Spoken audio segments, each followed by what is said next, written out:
Shit, what you doing? Where it is, here it is. Jackpot, baby. Oh. Raiders Fan Radio. Easy with that premature stuff. Premature introlation. Wow. Premature musburgeration. Yo. Where's Sonny's music at? Why is it now I can't find Sonny's music in the first part of the show now? Where the heck is it? Oh my gosh. This is riveting. This is awesome freaking. Well, heck. What did I do with it? How do I lose stuff? That's the interesting thing. Why you lose thing. so much stuff? Like, how do you lose stuff? I mean, the stuff shouldn't be hard to. It should be really hard to lose. Like, it's on the desktop.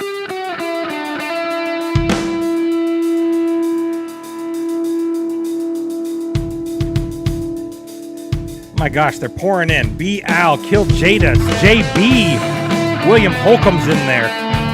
Paul is in there. Oh! Big Bass Raiders here because he heard we were giving away something tonight. Oh my gosh, I love Holy cow. Raideroo says, I feel like you guys are confused. We're always just a touch confused, pal. Well, yeah. Oh my gosh. Hey man, we're 3-0. We're the only team in the league that's 3-0 in the preseason.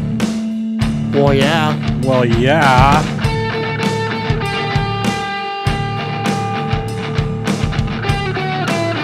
Michelle Sweat. What's up, girl?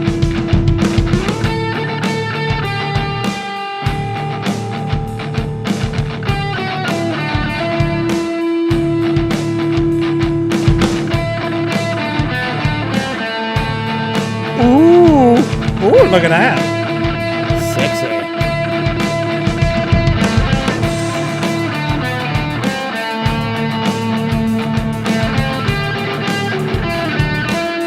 So JB asks, where can I find that intro? That is my cousin Sonny. That's an original piece. Oh, yeah, there you go. Sonny wrote that. If you want a copy of it, send me an email. Murph, M-U-R-F, at RaidersFanRadio.com. I'll be glad to send it to you. Yes. Jay Giovanni's in the chat, says Tuesday show? Let's go. Yeah, for some it might be Taco Tuesday, but it's Raider Tuesday here in the fan yeah, cave. It is.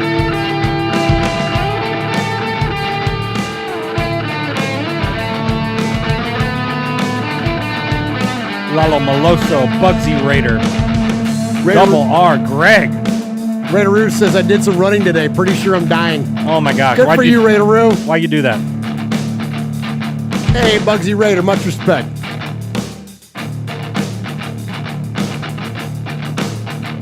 Big Brass Raider says, did someone say 23-0?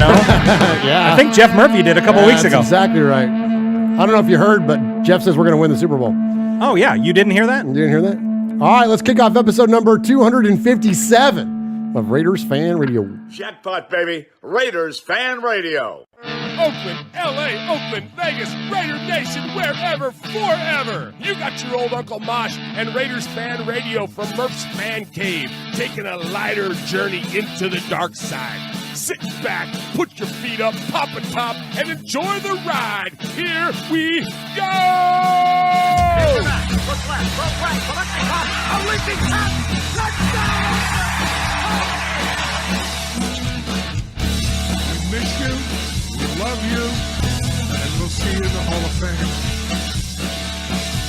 When you have great coaches, then after you have great coaches, you get great players, you have a great organization, and you tell them one thing, just win, baby. Way up the middle, intercepted Filipiano at the 50, time running down, Oakland football, and I think Oakland victory. The Oakland Raiders have scored on the most zany, unbelievable, absolutely impossible dream of a play. Well, I love this team. I think this team can win. I think this team can win.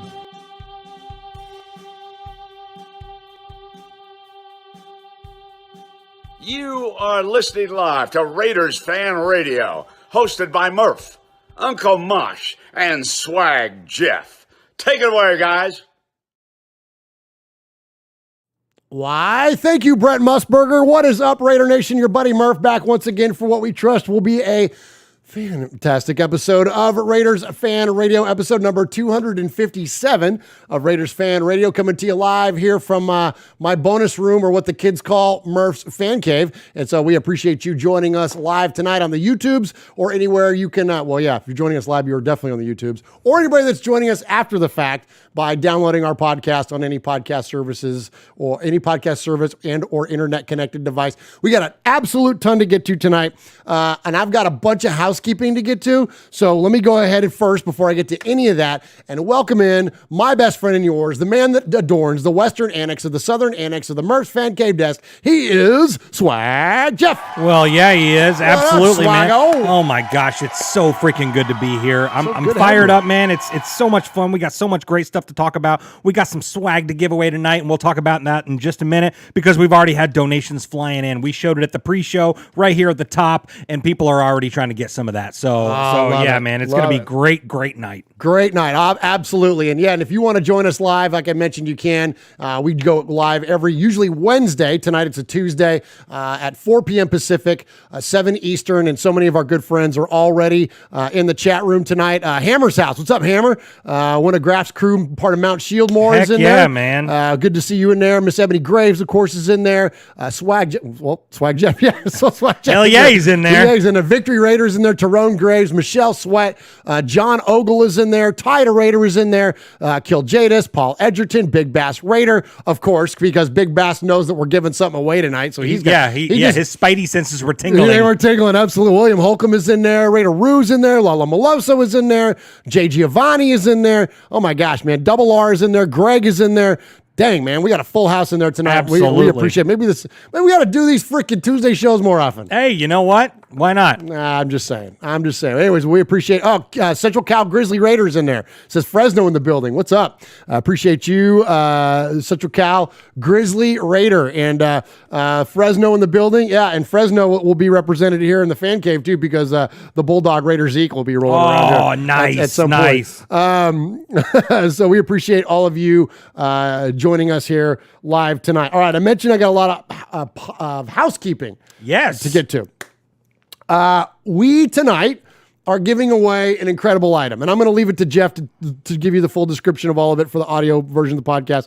I'll give you a little sneak peek there for the video podcast, what you're looking at there. But so we're doing the giveaway for that item tonight. But more importantly, the reason that we're doing this giveaway tonight is that we are our target to give away this year to the Bolitnikoff Foundation via our nonprofit, which is the One Nation Foundation. Our target was $8,000, which is a double of what we gave last year. We presented a check for $4,000 to Fred and Angela. That was a double of the previous time we gave. Yes. So our goal this year was to double it again and get to $8,000. We are dangerously close to that. We're in striking distance. Yes. We're over $5,000, well over $5,000 at this point.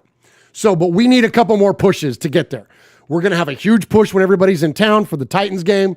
We're going to be selling merch in person there and doing whatnot. But we needed to do a couple more of these. We basically reviving the summer of swag. It never really died. It never really died. But before we get to the Summer of Swag giveaway stuff, and of course Swag will present the Summer of Swag giveaway, I want to tell you about some other ways you can give at any time. And it doesn't cost you anything extra. If you go to our website and you go to the gear tab, so if you go to RaidersFanRadio.com and across the page there's like 6 tabs. If you click the gear tab, there's 2 icons. One is a DADC, which is one of the new shirts we designed this year. If you click on that button, it will take you to TeePublic, where you can buy any Raiders Fan Radio gear. Some of the stuff we're going to have on hand at Tennessee. Absolutely. And the TeePublic folks, and I'll leave it to Jeff to talk about them, because they are treating us so incredibly well in terms of generating money. And again, this money that we get goes to the foundation. So you can go to RaidersFanRadio.com/gear, or just go to RaidersFanRadio.com, hit the button, go to TeePublic. Below the TeePublic badge is a Fanatics button. Yes. You can go to the Fanatics website where you get official Raider gear, like the Gene Upshaw jersey I'm wearing tonight. You can get whatever you would buy from Fanatics. So if you're getting ready to load up on some Raider gear before the season, it doesn't cost you anything extra. But Fanatics gives us money if you use our link. So use that link when you buy your Raider gear, please. You can also go to Amazon Smile. If you buy on Amazon, you can go to type in Amazon Smile and you can search nonprofits there. And you can just search One Nation Foundation, all 3 separate words, and One Nation Foundation will come up. You select the One Nation Foundation as your designated charity of choice. Doesn't cost you anything extra, but Amazon will give us a kickback for you selecting it. And then last but not least, if you go to our website, RaidersFanRadio.com, there's a One Nation Foundation button. Hit the One Nation Foundation button. There's a PayPal donate button on there. You click donate, it automatically pops up a PayPal window, and you can just enter in the amount of money that you want to give. Yes. And 100% of that money, Google doesn't take a cut. PayPal takes a small cut, but it's nothing major. It's like 1% or something. So the majority of that money will come to us. Sure. And actually, we're in process. I had to set up an application to get all fees waived by PayPal. So you 100% can do it in that way as well. So please do us a favor. Yes. As much as we're going to raise tonight and have a great time doing all this, those 4 other ways, Fanatics, TeePublic, Amazon Smile, and then direct on the PayPal, you can do that at any time, and 100% of that money goes to the One Nation Foundation. And we've got some incredibly exciting stuff on the horizon coming up with the foundation, and it's become our favorite thing that has to do with this show. 100%. And it's 100% because of you guys. We're just the vessels. We're just the guys that turn on the microphones. We know, and we celebrate it every chance we can to tell people the money comes from you.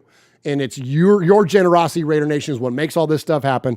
So anyways, enough of that. I appreciate you indulging me for a minute. If you can give, and if you can't give, and if giving money and any of that stuff is a part of your story, that's okay. Just do us a favor, retweet stuff, hit a thumbs up, hit a subscribe. Absolutely. Just help us get the freaking word out about it, and then the rest of it will take care of itself. So 100%. To much respect if you can't. And it's times can be tough. I get it. So we're not lobbying for your money. We're just lobbying for your support. And so because we feel that it's a good cause. All right, I'm gonna show absolutely. Well, so and I want to give respect to my wife, because my wife is helping us revamp the OneNationFoundation.net website. So we're about to roll out an entire, not necessarily a rebrand, but just kind of re-image refresh. Yeah, just a little refresh, man, because right now the OneNationFoundation.net link will send you to that page on RaidersFanRadio.com where you can hit that PayPal button. But we're going to revamp it. We're going to start posting a ton of pictures of us at all these different Raider events representing you and presenting checks on behalf of the amazing donations that you guys have done.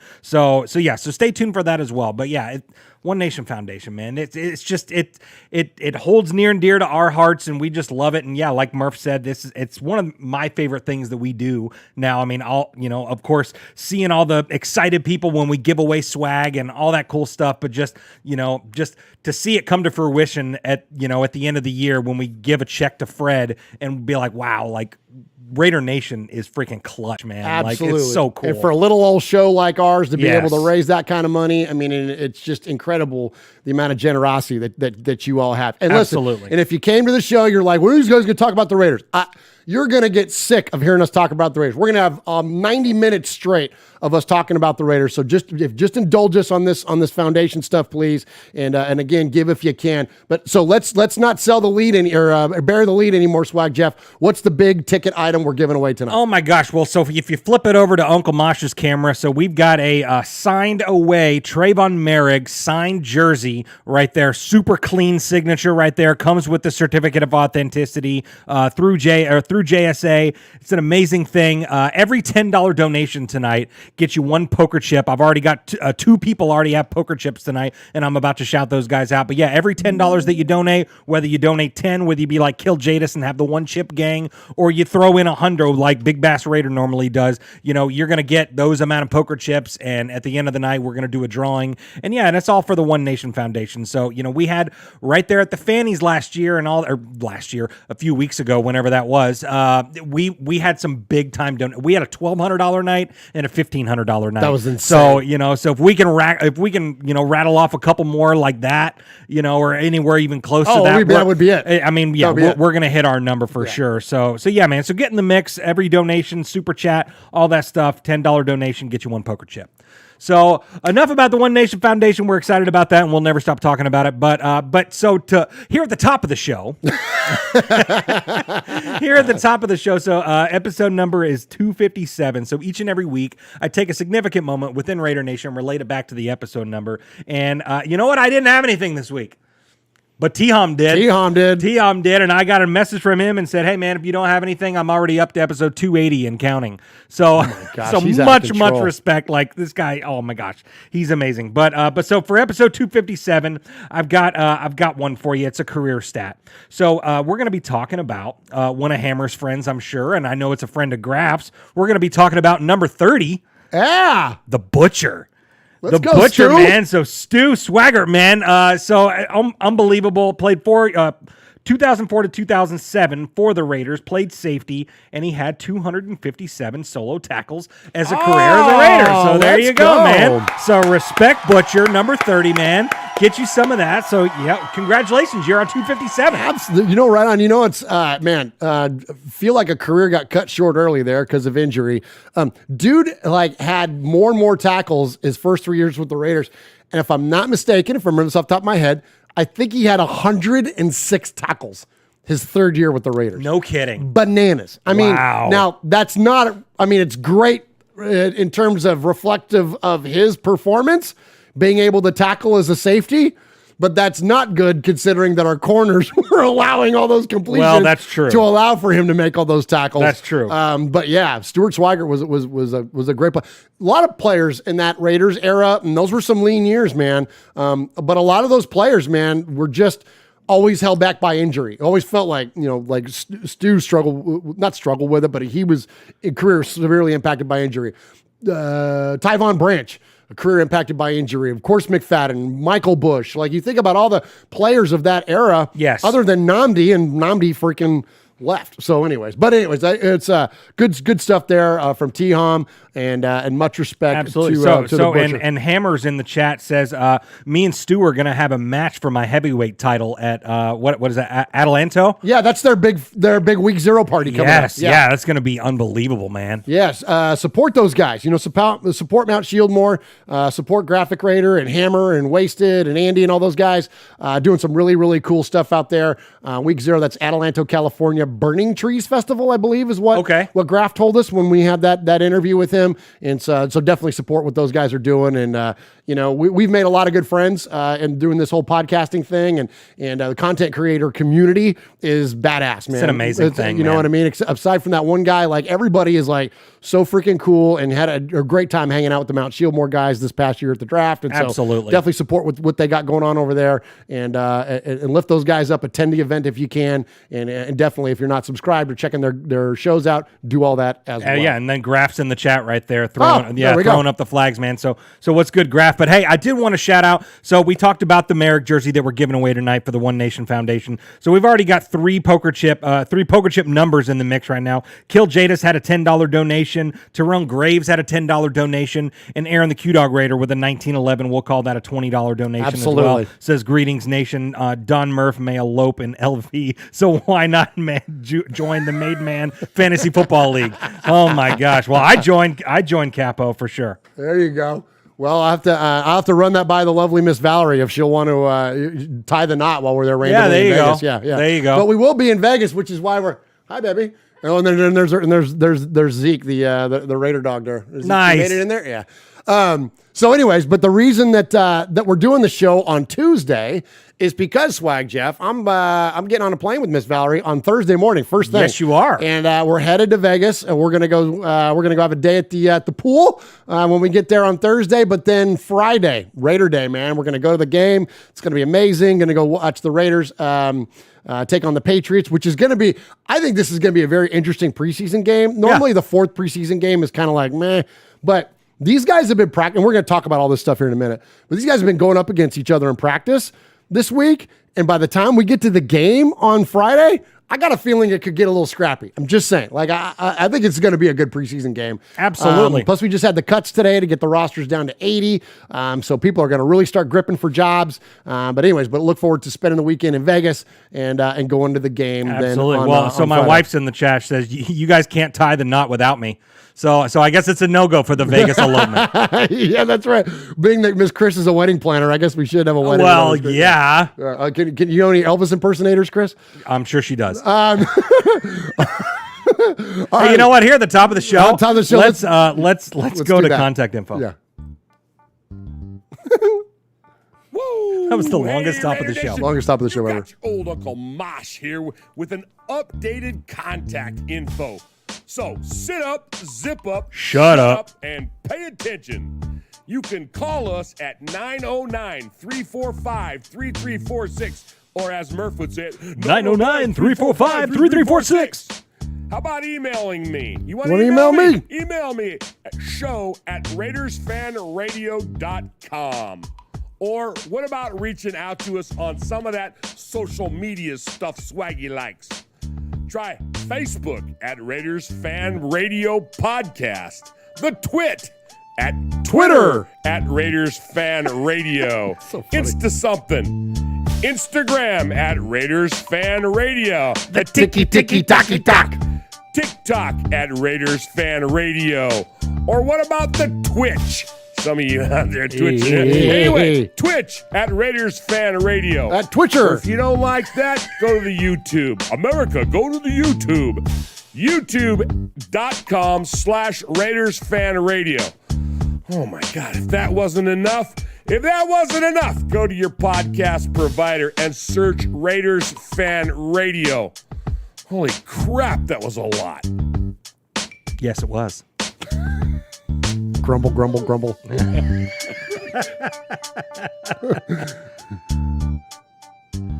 Good. Oh, dude. Bro. Oh my That was- gosh, that was like a Mary Kate and Ashley thing right there. Like I only heard one voice. You mean there wasn't only one? I mean, I don't know. The voice of an angel. Oh, nice. Oh, That is the voice of an angel. I can't even make eye contact with you right now. Your voice is like a combination of Fergie and Jesus. You're good. you're good. No. I know. That's so stupid. That's so stupid. All right, so here at the top of the show, we like to give respect. We don't do props. We don't do shout-outs. There's nothing wrong with those things, but we're Italian. We like to give a little bit of respect.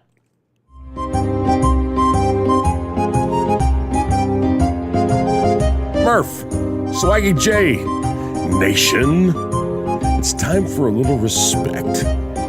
You know, respect ain't bought, it ain't sold, it ain't demanded, it ain't negotiated, it's earned. And without blowing smoke or giving shameless plugs, we want to say salute and much respect to the following folks.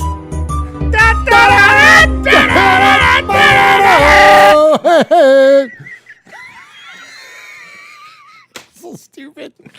Oh my A gosh. couple of dumbasses. All right, my let's, gosh. Hey, hit up that donation there Yeah, before we get going. so Raider Kojo isn't a dumbass because he donated $20 to the One Nation Foundation. Said, "What's up, Fan Cave? Thanks to you guys, I'm finally getting my pirate ship shipped to me from Michelle." Oh, let's go. Dude, that is money, man. That's money. You can see the pirate ship is off there to Swag Jeff's right shoulder. There you go. Yeah, that right there is our pirate ship there that Michelle made for us. Yes. Yeah, that thing is freaking awesome and great. Glad to hear you're getting your pirate ship, and thank you so very much for that donation. Yeah, so All right. he is poker chip number 4. So flash that camera over there again, Yeah, buddy. yeah. So we're giving away this Trayvon Merrick signed jersey with a certificate of authenticity tonight. So every $10 donation gets you a poker chip, man. Get in the mix. All right, here we go. Good stuff there. We appreciate all of you and those donations. All right, so to give a little bit of respect here at the top of the show, we got a few tonight. So we're going to start off with our good friend Paul, who is across the pond, as the kids say, and he is over there in Shropshire, Mississippi, otherwise known as the UK. And the reason we're giving Paul respect is not only because he's one of the best emailers we've ever had and emails this show absolutely every week. He's the capo of the emailers. But a little thing showed up in the Fan Cave mailbox, Swag Jeff. Oh, no way. Had a package. Open it up, and I see the return address is from Shropshire, UK. No way. Yes. And so I opened it up, and inside are 2 Raiders shirts, 2 gray Raiders shirts, big boy sizes, and Perfect. and a card that accompanies it. And this card is awesome because it's a postcard with Bo Jackson and Marcus Allen there sitting on their helmets. I love pictures of Raiders sitting on their helmets. It reminds me of the famous one of Stabler and Biletnikoff doing the same thing. But anyway, so it's got this postcard, and Paul writes this: "Hey Murph, these shirts were bought as gifts, but one is way too big and the other one doesn't stretch over my well-hidden six-pack. They're free to a good home if you know anybody. Best wishes, Paul Edgerton, Shropshire, Mississippi, Raider Nation for life." So thank you very much, Paul. It was very, very kind. Yeah. We are not above accepting gifts here in the fan cave. My gosh.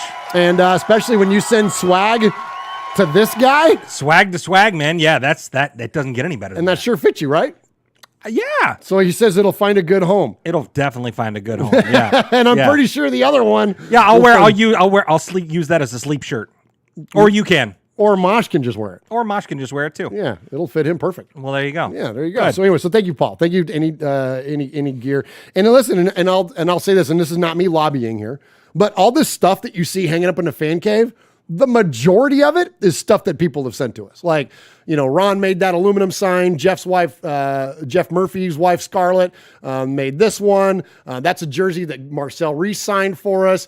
This was done by our buddy Jesus Alvarez, this Hunter Renfro painting over here. The Arizona Raider Nation, that's from our buddy Jay. Michelle made us these mugs right here that's got my name on it. Jeff's got one as well. If we go to the rest of the cave, I won't go around the whole room here, but there's stuff from our buddy Ruben in Vegas. There's stuff from Silver and Black UK. There's just all this, most of this stuff, all the fan shirts, all the fan club or booster club t-shirts that we have mounted up over there. You can't really see them in the shop, but anyways, but like all that, folks have given us that stuff. And so whether that's been in person or sent here to the cave. So if you'd like to see something of yours hanging up back here to represent your booster club or otherwise, send it on down. All right.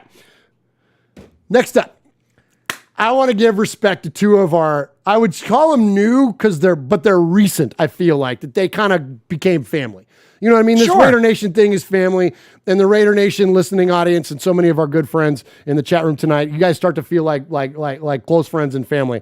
And Ebony and Tyrone Graves have become 2 of our, you're all our favorites. We're not choosing between you, but we just get so much lovely interaction from them. And Ebony tagged us in a video where her and Tyrone are celebrating, I believe it was their 20th anniversary. Yeah. So much respect to you guys. How and congratulations. And it's a really cool, it's them dancing and singing to each other and everything. And all their friends and family are there gathered around them. It's really, Couples really goals. Cool. I know, right? Totally. So much respect to them, and we appreciate your friendship, and can't wait to meet you in Tennessee this year when they come out for the Raiders Titans game, and anybody else that comes on out for the Raiders Titans game. Don't forget to look us up at our tailgate, which we were going to be doing jointly with the Bussin' with the boys. Whoa! Yeah. Okay. Holy crap. So is that the biggest donation we've ever got? at one time, yes, absolutely, it is. So much respect Holy to Big shit. Shane. Big Shane, who won the Summer of Swag, he was the Summer of Swag winner at the Fanny Award. He just dropped $200. $200. Said, I hope you guys make your goal for the One Nation Foundation. God bless you for what you guys are doing. Thanks from us all. So Big Shane, 20 poker chips. So 20 poker chips tonight. Gosh. $200, man. Oh my gosh. Thank you. Holy crap. That's unbelievable. That is unreal. Gosh, that's making me well up. Yeah, absolutely. Like, holy shit, that's insane. It's Shane. insane. Thank you, brother. Yeah. Thank you. So if Big Shane doesn't win a thing, I want to talk about TeePublic for just 1 second. Yes, do it. Because I've had a conversation this morning with the folks at TeePublic. Respect to Christina, she's been absolutely a amazing sales team for us here at Raiders Fan Radio. So TeePublic has offered to they see that we're doing all these giveaways and said, hey, we want to give away something too. So you send us a couple names wherever you want. We're gonna send a shirt to whoever you want us to send it to. So Big Shane, whether you win or lose tonight, we're gonna send you a Raiders Fan Radio shirt. Absolutely. So unbelievable. Absolutely. Man. And I'm like, thank you so while much. Jeff is talking, I'm looking around the fan cave for something else we can send him to, because I'm just like, holy crap, dude, that's insane. Unbelievable. That is absolutely insane. Thank you so much, Big Shane. That is incredibly, incredibly kind. And without that generosity, man, we don't make our goal. So anyways, appreciate you very, very much. All right, next up, we want to give respect to Big Shane for his $200 donation. No kidding. Yeah, wow. I'm speechless. All right, back to the respect. So we're going to give respect to one of the most legendary Raiders, and I'm gonna kind of talk on this for a second. Do it.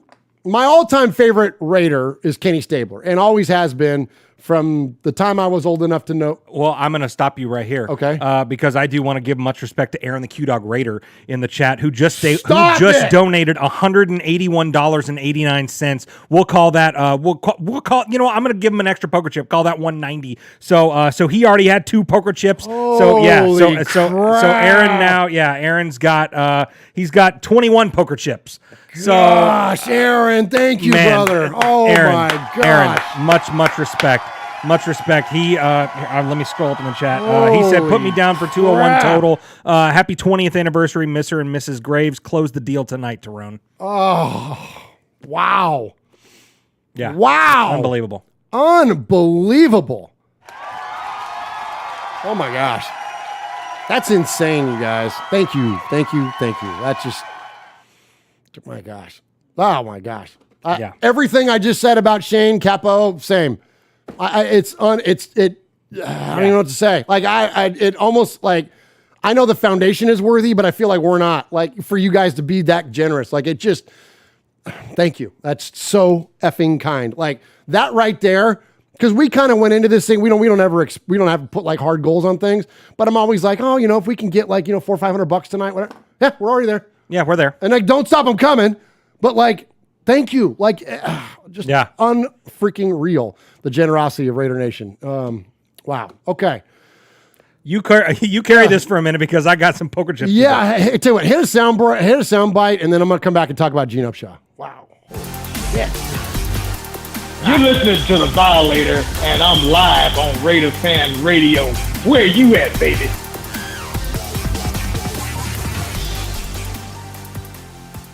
Nobody enjoyed a good Donnybrook more than 6th-year linebacker Phil Villapiano. Linebacker, number 41, Phil Villapiano. This is Phil Villapiano, and you're listening to Raiders Fan Radio.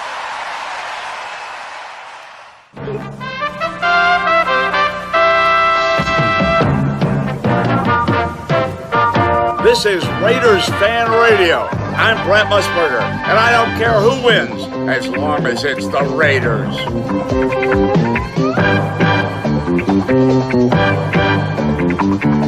Oh, man, these donations are coming in like crazy now. Much respect to my old buddy, K-Matt D, who goes back to the days when this used to be a Madden podcast almost 10 years ago.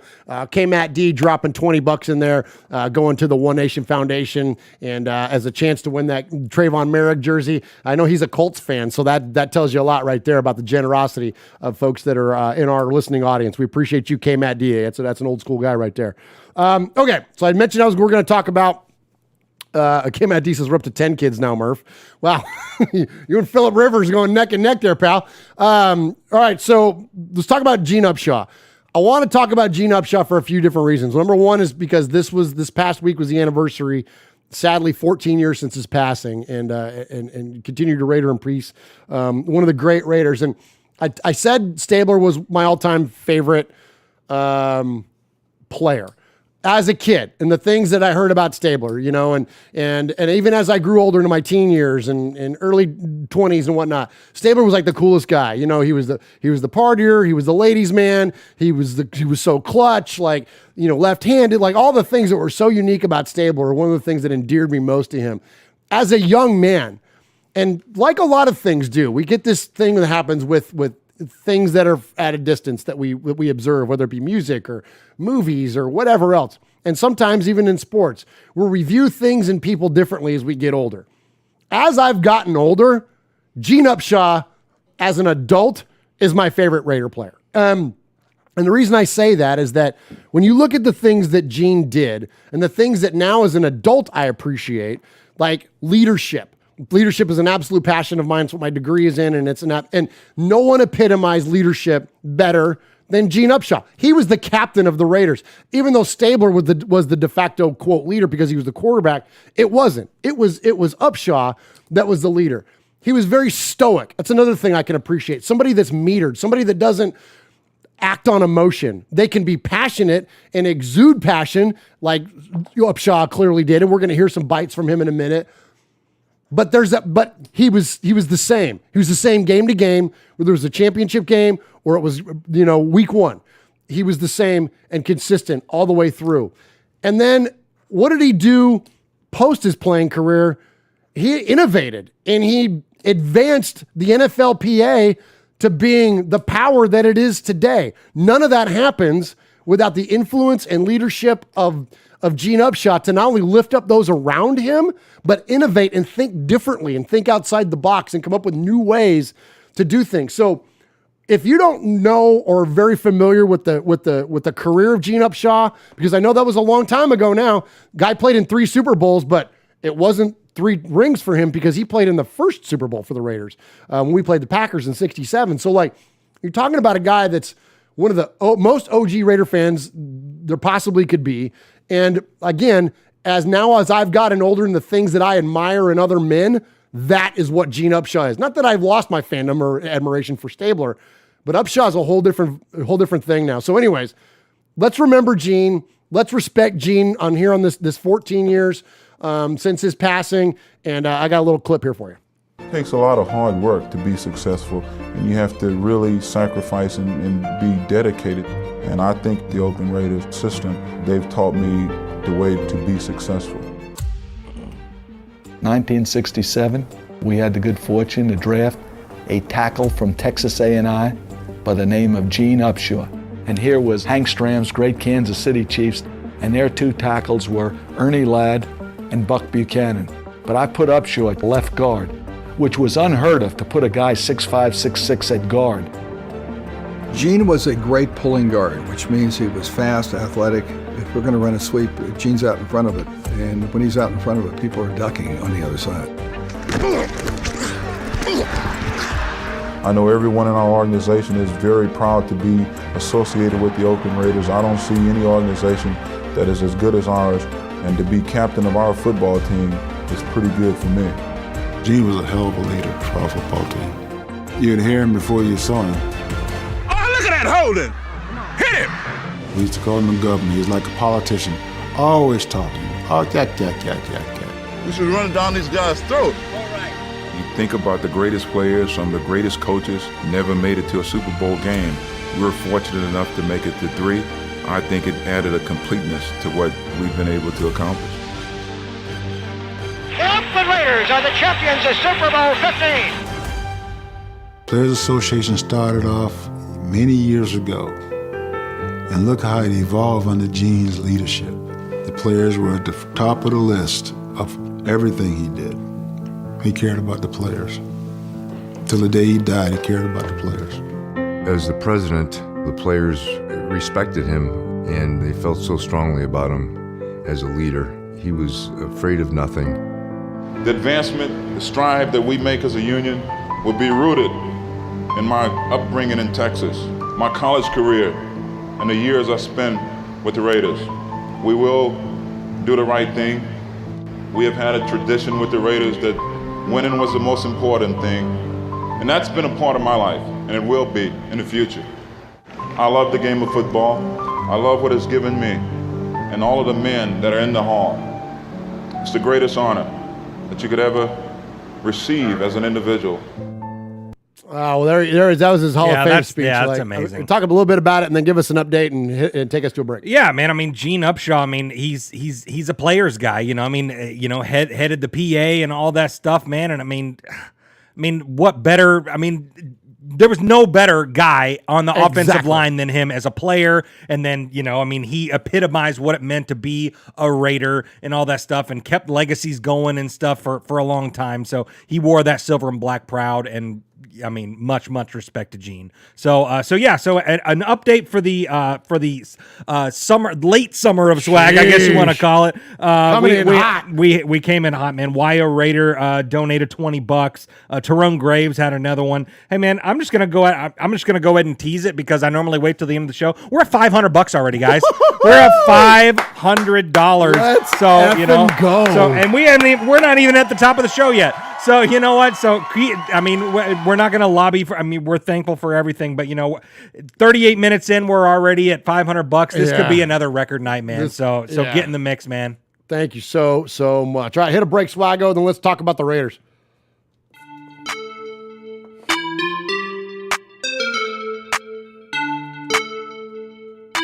Hi, this is AJ Cole from the Las Vegas Raiders, and you're listening to Murph, Mosh, and Swag Jeff on Raiders Fan Radio.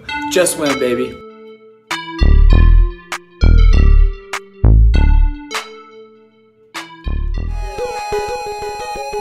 This is Trent Sig, and you're listening to Raiders Fan Radio with Murph, Swag Jeff, and Uncle Mosh. Just win, baby.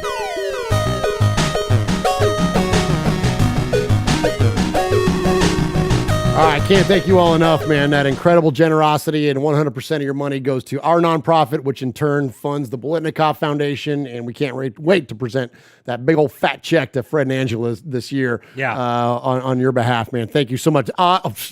And speaking of it, our good buddy Ty the Raider says all love and respect and has a $10 donation in there, getting him a poker chip and joins into the fray there. We appreciate you. Yeah. Ty the Raider. I talked to Ty the Raider this last week. He's coming. Oh, nice. Yep, he'll be out here for our festivities around the Raiders-Titans game, and look forward to seeing our good buddy Ty. That's awesome. That's going to be great to see him. We appreciate you very, very much. Thank you.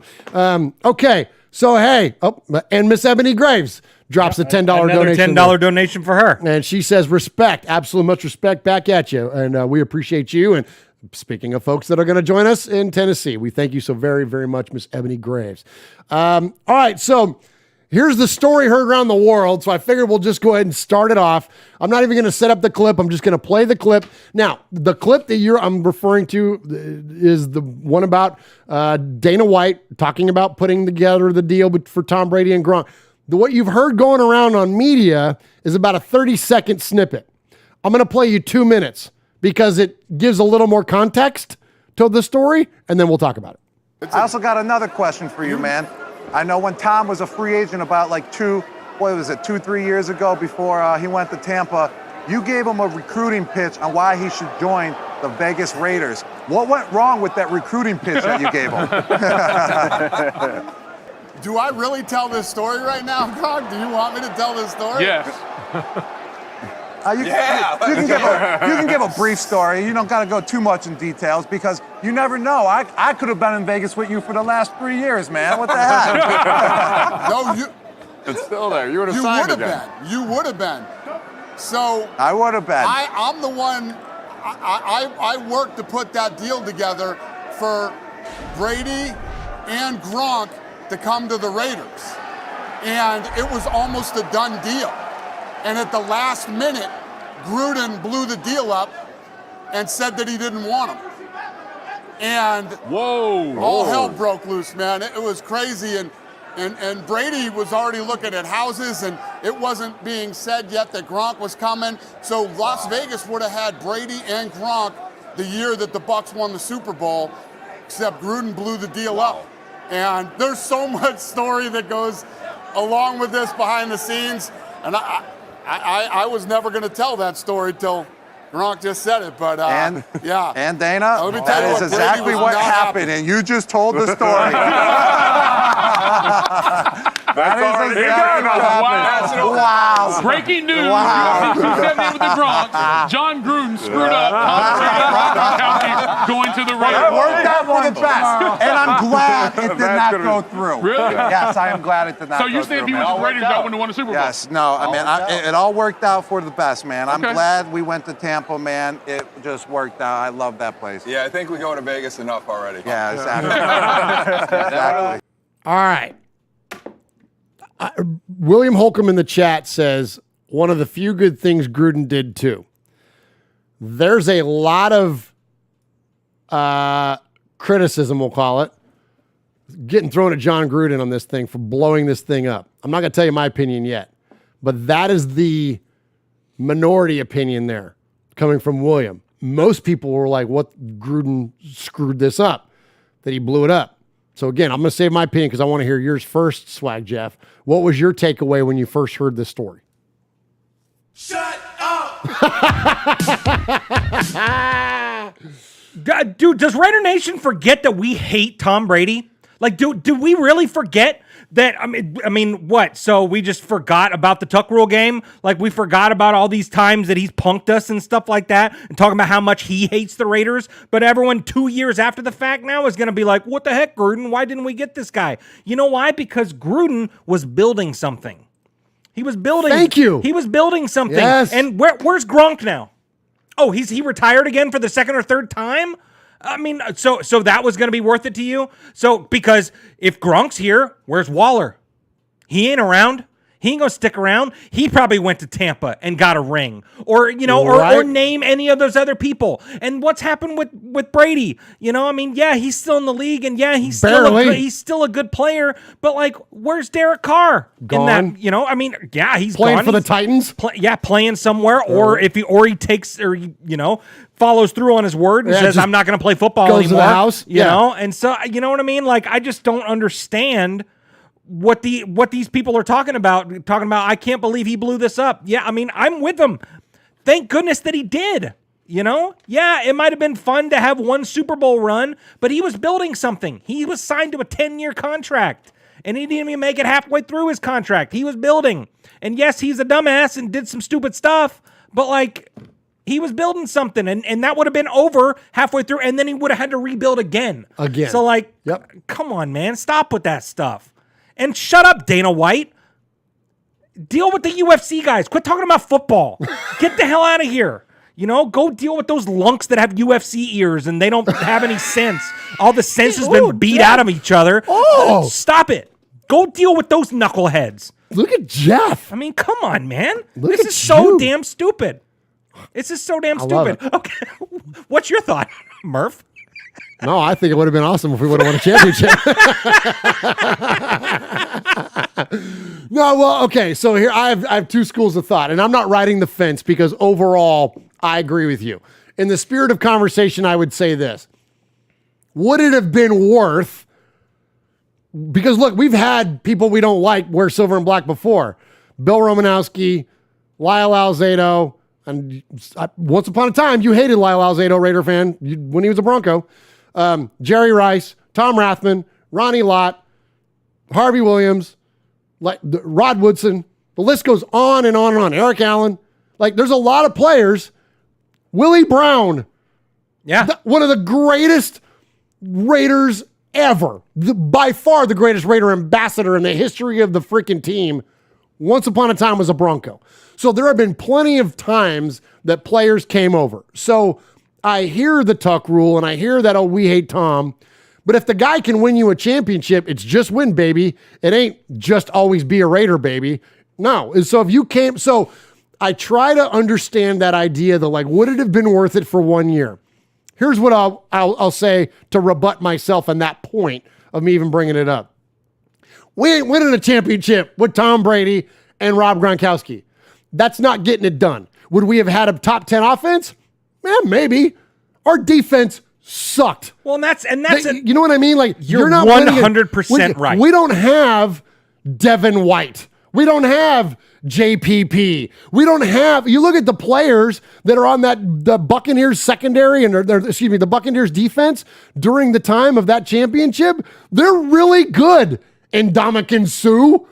We didn't have a loaded defense. And guess what? If you bring in Brady, you bring in Gronk, we were already getting challenged by the salary cap. If you cut loose a Derek, at the time he had guaranteed money. It still may have not have been a ton of guaranteed money, but it was still guaranteed money. And then, yes, and so Gruden made the call to not mortgage our future for the potential. Look, the Buccaneers were a quarterback away. That team was really good. That year that Jameis threw for 30-some-odd touchdowns and 30-some-odd interceptions. Sure. If it wasn't for all of his picks, the Buccaneers might have won a championship before Tom Brady. So they were literally a player or two away. That's not the story of the 2019 Raiders. That we weren't a player or two away. No. So save me that idea that like, okay, well, yeah, but if we would have just done it, at least we would have had our 4th ring. Would we have? And like you said, and if they don't win a 4th ring, how long does Rob come back for that next year? And now he's gone, like you said. And then what happens to all the players that we couldn't keep? We already couldn't keep some players. Now all those guys are gone. Like, if you could present it on paper to me, okay, you can go into 2019 with 2020. It was the original season. I'm sorry, I keep saying 2019. My bad. You could go into 2020 with Tom Brady and Rob Gronkowski, or you can go into 2022 with Derek Carr, Hunter Renfrow, Devontae Adams, Darren Waller. I'll take that. 100%. I'll take that all day long. Yes. All day long. And if you don't, I'm curious to hear why, because the math doesn't work to me. Like, and I'm all about getting the 4th ring. Like, don't get me wrong. Like, that's what we're here for. Is we want to see our team win a championship. Yeah. I don't think that'd be worth it. The potential for us to win more than one championship is on the horizon now. Yeah. Derek's going to be your quarterback for 8 more years. Yeah. He's been a quarterback for a long time. Quarterbacks, in case you haven't noticed, speaking of Tom Brady, Aaron Rodgers, whatever, these guys play well into their deep into their 30s. Derek's got another 8-9 years in him. 100%. And it used to be like the magic number was 37. It was like a quarterback got to that age. Yes. That was it. Montana, Marino, like on and on and on and on. When they hit that number of 37, ball game. It's career. Not now. Yep. Not now. Yep. Like, Aaron, we've already seen Tom clearly do it. Shit, he's practically my age. Yeah. Aaron Rodgers is going to play till he's in his 40s. Sure. Easily. Mm-hmm. What's Derek, 30? Yeah, 30, 31, whatever 31, it is. whatever? Yeah. Uh-huh. So at a minimum, you've got 8 more years of high level of play. So I don't agree. Well, and you know what? And okay, so say that does happen. Say it happened. How do you think John Gruden and Tom Brady would play together? Not well. Because Gruden's going to tell Brady how to play quarterback? Hell no. You know what I mean? Like, no, Brady's got, enough rings to fill 2 hands. Nah, I got this, John. Don't worry about it. You just sit back. You think John was going to be cool with that? Hell no. You know what I mean? Like, talk about trouble in paradise. Right. Yeah, it would have been, the flashy signing. Oh my gosh, the Raiders, if you can't beat them, join them and all that stuff after the Tuck Rule game and all that nonsense and stuff like that. But no, it wouldn't have worked. Him and Rich Gannon had heated exchanges on the sideline. Can you imagine with Tom freaking Brady? No kidding. Yeah, man.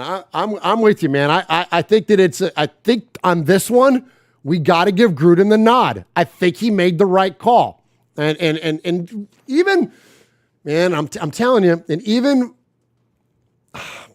I got to stick with it. I think it's the right call, and I got to stick with Derek Carr. I got to stick with our guy, and I'm going to give you a few things here too, and why I think. Yeah. So, well, and you know what? And I do want to say one other thing. And I saw someone in the chat. I can't scroll back up to see, but I was just thinking it before they put it in there too. So I love that this story came out. I hate it because it caused all this controversy now when everyone's so excited. It's that tiny black cloud now that everyone's like, well, we could have had this, and what if this, and what if that. I don't like the what if game. It is what it is. It happened. It didn't happen. It doesn't matter. We're on 2022 now. That was 2 years ago. But you know what? I think this is great for Derek.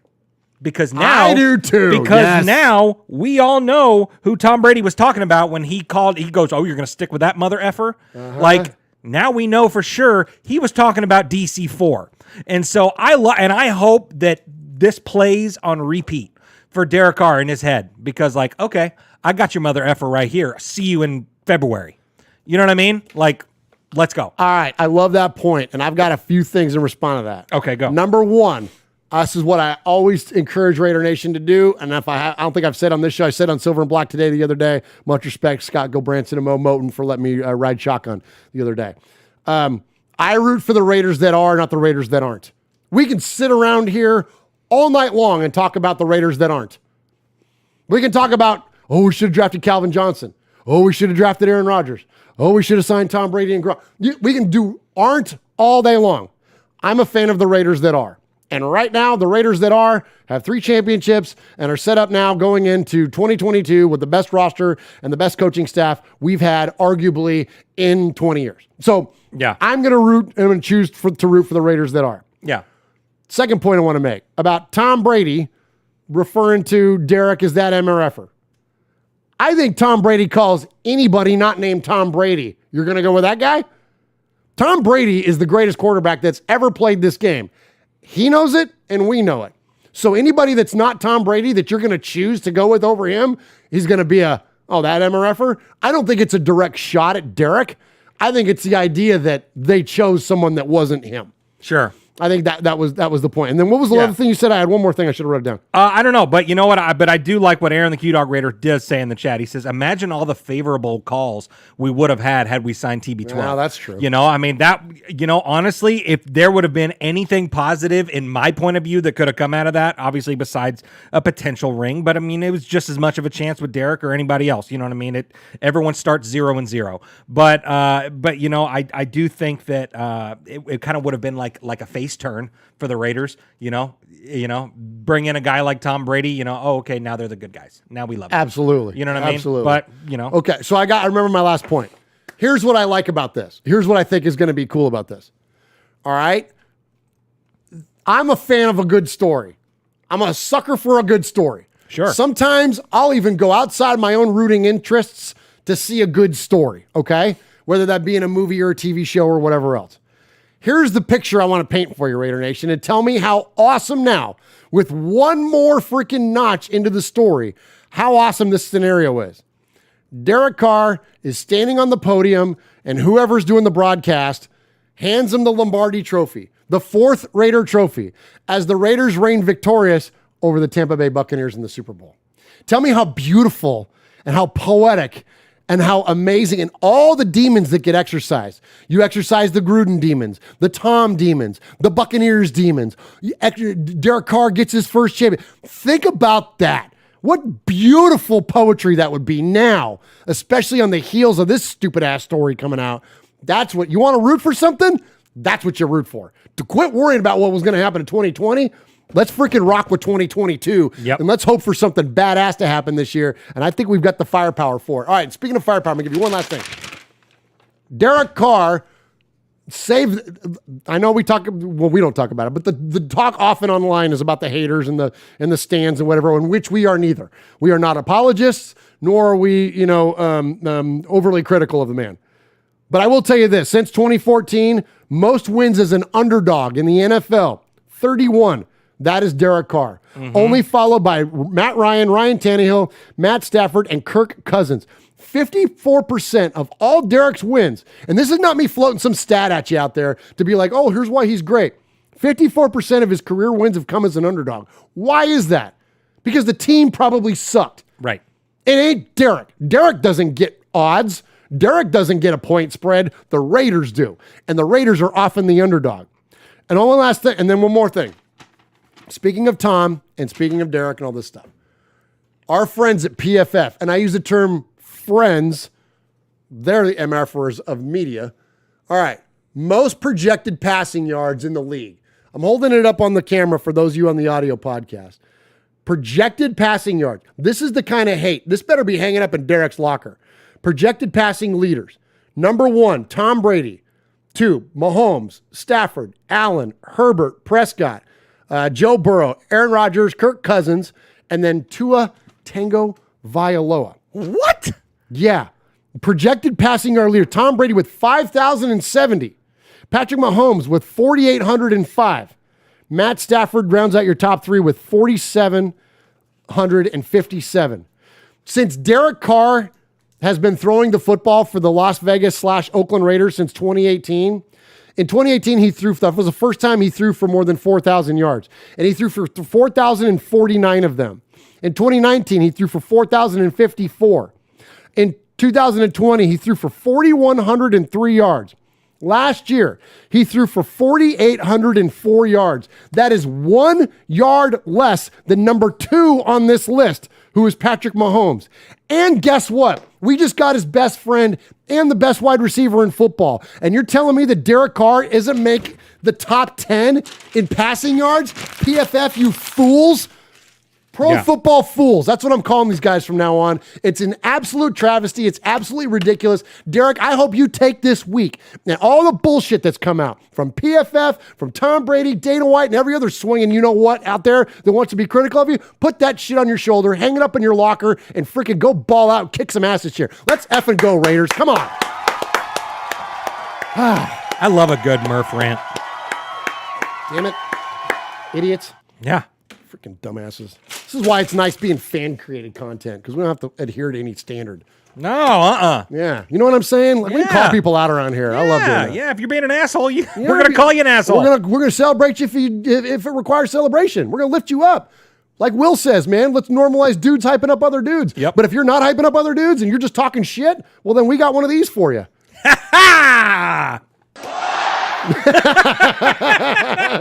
I said I'm going to open up a can of whoop-ass on Mike Florio and Colin Coward and Mike Lombardi. All right, I'm done. All right.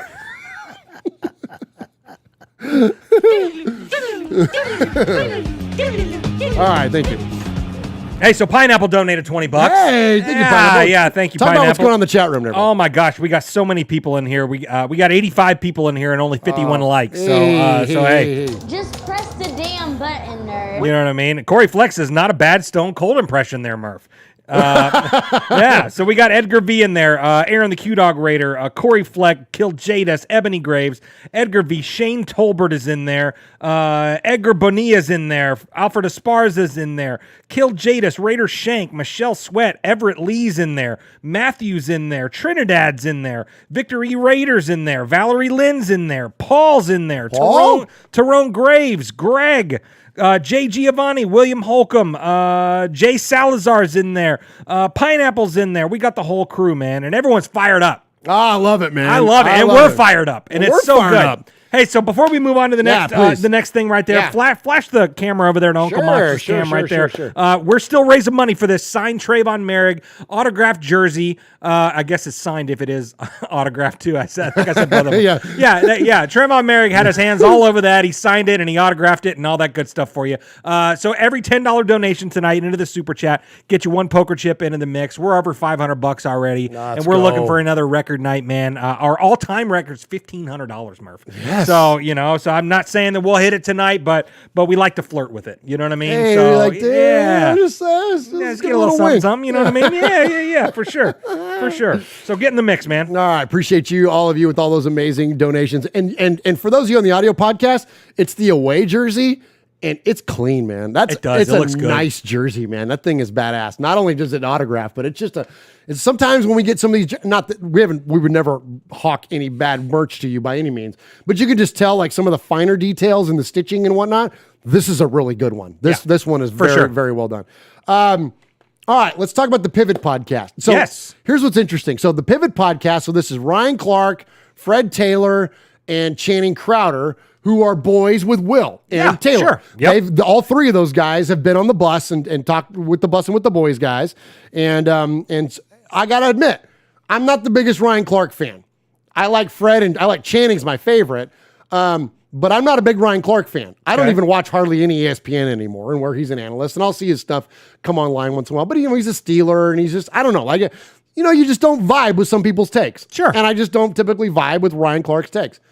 But their podcast is fantastic, though. That aside, my feeling about him, it's a great podcast. And they're pulling in, just like our bussin' buddies, pulling in some amazing content and some amazing quotes from players, active players. And this is where you really are getting nowadays, my opinion.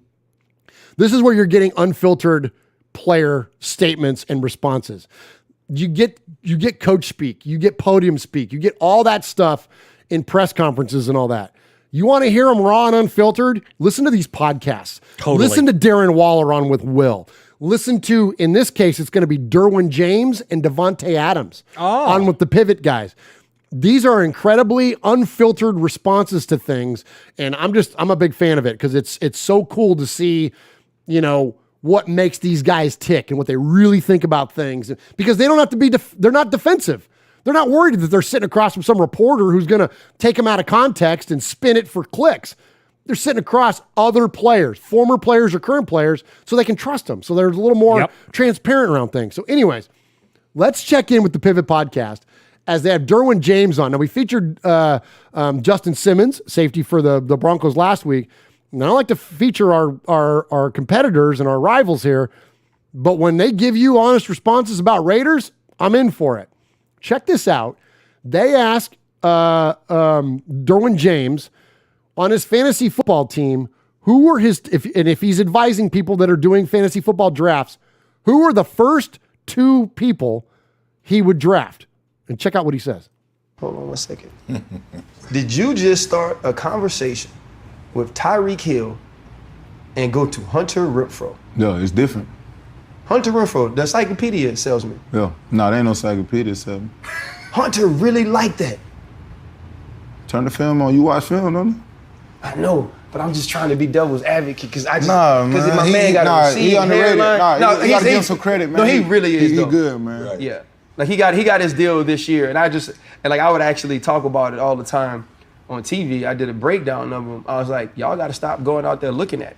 No. Y'all got to stop looking at his headshot, looking at his body, and get out there and guard cover him. him. Yeah, guard and guard him. You heard it here first, people. Hunter Renfrow. Fantasy football lovers, you got your sleep. There you go. He's the man. You know what? I'll take Derwin James's opinion over anybody else. Yep. Frankly, even above the Raiders. Yeah. Because he doesn't have to hype Renfrow. Yeah. He doesn't have to give him, credit and respect on that. Yeah, because Renfro's put him through a spin cycle, you know what I mean, at the goal line. So, yeah, of course he knows because he's had to guard him. So, I mean, yeah, take his advice, man. Pick him up. I love it, man. I love it. I love it when you're getting that kind of respect from one of your biggest rivals, from one of the guys that's part of the team that just knocked your ass out of the playoffs in the previous season, and now you're giving him respect. I mean, first off, respect to Derwin James for being willing to vocalize that. But, man, much respect to Hunter Renfrow. And, we joke, too. I love it. Ryan calls him the encyclopedia salesman. We talk about him giving financial advice and, doing securities on the side while he's, playing wide receiver. Because, yeah, and look and he's a very plain-looking fella, but that doesn't mean he can't go out there and ball out. So that's, looks can be deceiving. And so much respect to all those guys. And so, all right, so let's keep it going with the Pivot Podcast. So this is cool. So this is where you really get into this is where you can really get into the nerd side of football. To me, like, this is where I can nerd out about football. When I listen to someone like Davante Adams, who's an absolute master at his craft, he is the best wide receiver in football. And he gives you a inside look to what he does when he's on the line of scrimmage. Davante Adams, so famous for his release, so famous for making people look stupid at the goal line. And what is going through his mind when he's on that goal line? This is fantastic. And props to these guys for getting these answers and getting this conversation out of Davante Adams. Before the snap, because that's one thing, the release. It's funny you brought it up. The release, like, that's what all on Twitter, Instagram, all the videos about you yapping them at the line. Yeah. Is it premeditated, or do you just ball? I got a plan every time I get up to the line based off of what you're doing, and I put my Terminator mask on, and if you right here in front of me, I drop down the scroll 3 ideas of something that I want to do based off of, and this is pre-snap. So that's when the plan B kick in based off what you do, because I come off and I got the patented, I skip off and kind of hop off the ball, but it's really an illusion, and I could talk about it. I could talk about it all day, because at the end of the day, it's about the presentation. Like, if you in front of me and I make you feel like I really want to get inside, and I really show you everything that looks like I'm getting inside, you got to respect that. And if you don't, I'm going to go inside, and I'm gonna figure out a way to go do it. You know what I'm saying? So it's really about the route discipline, and I get up there, like I said, I scroll down, three ideas of something I want to do. You right in my face. You playing soft shoe press and you about 2 yards off. Boom, I got 3 for that. You off 5 yards and you squatting on me. I got 3 for that. I'm gonna get up to you. It's all about just killing that space and attacking, making DBs uncomfortable. And then now it's real life. It ain't about them drills you did, them backpedal drills you going and doing your 45. All of that is out the window when 1-7 running full speed at you, and I'm gonna get this close before I make a move. Holy shit! It might be a plan B, but I'm gonna make it look like play one. Holy shit, man. freaking badass. That's dude. so That gives me badass, chills. man. Holy cow. So good. Like, and I love that. And he tells you his plan. Don't worry. Every move you do, I got 3 more for you. I got 3 more for you. Yeah. Be scared when you see 1-7 coming at you. Like, holy cow, And he man. holds up his finger. He goes, because I'm going to get this close to you. And then we'll make that move. It's just like, that to me, that is the definition of confidence and not cockiness. Yep.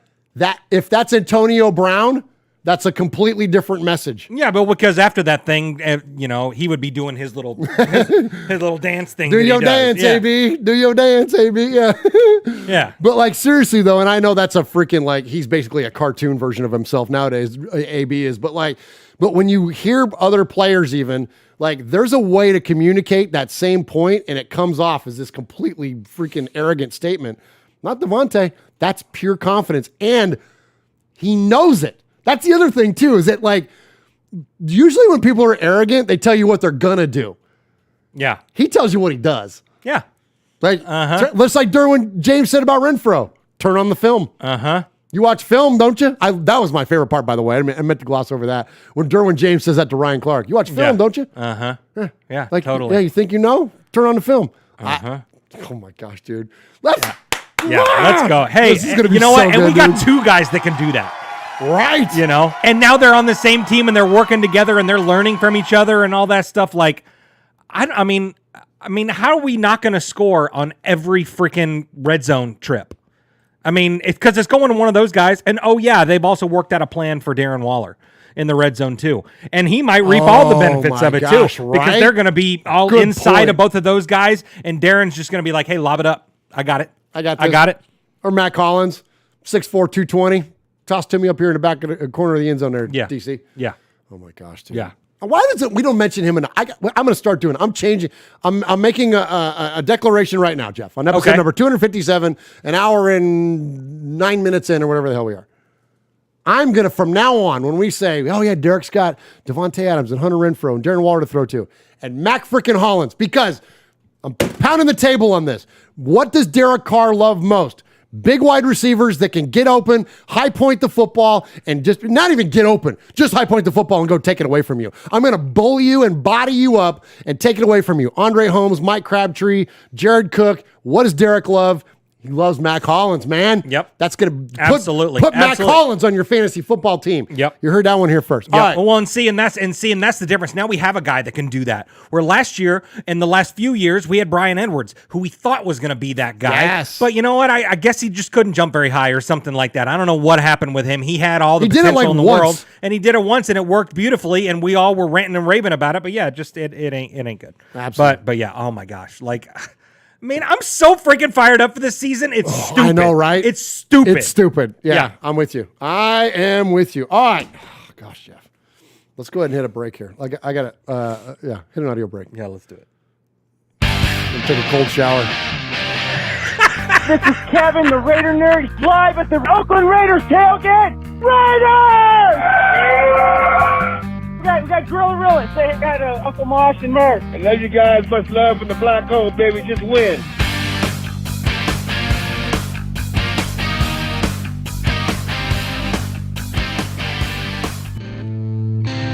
What's up, Raider Nation? It's your boy, Will Compton. You're listening to Raiders Fan Radio with my boys Murph, Swaggy Jeff, and Uncle Mosh. Tune in because they fucking put out a banger podcast. I love it. We have so many of our good friends in the chat. Kill Jada says, I'm keeping the hype at bay because I don't want to get disappointed for the millionth time. That's what I would say. And I used to say this term all the time. Thank you, Raiders, for relieving me of the burden of expectation by doing something. Yeah, but you know what? We're all used to it. So But just that's just what I'm buy into the hype. This is just the annual freaking. about to say. This is the annual August freaking excitement, man. Because guess what? There ain't nothing but potential on the horizon. Yeah, why not? So why not be excited? What else are you gonna do? Exactly. You're in Alaska. Exactly. I mean, Yeah. not for nothing, but Yeah. What, are you going to call in and do another Macho Man thing? Just get excited, dude. Just get excited, man. Those are the 2 things that you do. You know? And stay warm. Yeah. Whatever. Holy shit. Oh! Oh! Oh, shit. Big Bass Raiders been hanging out on the sidelines in the chat right here and just said One Nation Foundation wins tonight. Raiders win every week this season. Let's effing go Raiders with a $250 donation to the One Nation Foundation. Holy cow! Oh my gosh! Wes. Oh, that is freaking sane. It's insane. You know what? I love it. You guys must be competitive because they outdoing each other. They're all big Trayvon Merrick guys. They're all huge Merrick guys. Oh my gosh. So there's the Merrick jersey wearing number 25 there. And add a 0 as to that number as Big Bass drops $250 to the One Nation Foundation. My gosh, that is incredibly kind, Big Bass Raider. And thank you so very, very much. That is absolutely insane. And I feel like I could just repeat myself all over again for what I said about Big Shane, what I said about Aaron the Q-Dog Raider, and now what I'm getting ready to say about Big Bass Raider. I'll tell you what, I will tell you this before we jump into this next segment. 100% of this money that we raise, as you know, goes through our foundation. As you know, we're going to give it to the Bolitnikoff Foundation. And the Bolitnikoff support a place called the Bolitnikoff Center of Hope, which offers sanctuary and rehabilitative services for young women that are at risk of domestic violence and substance abuse. And so we've seen the stories. When you attend the dinner, they play footage from the young women that attend the facility. They'll have them come and speak to the audience there, and it's very real.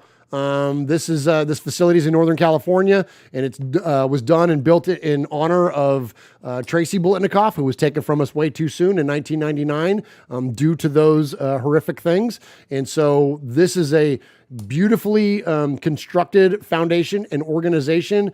And so that's where your money goes. And it's going to go and support those young women as they, rekindle their lives after suffering through major challenges, internal and externally. So just know that's where it goes. And we're silly and like to get all fired up about Raiders football around here. But when we have these kinds of nights, and your generosity is every week, but when we have nights like tonight where the money just goes nuts, I just really want you guys to know that's where it's going.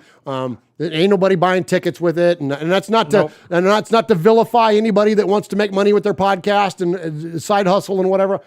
That receives no judgment from us.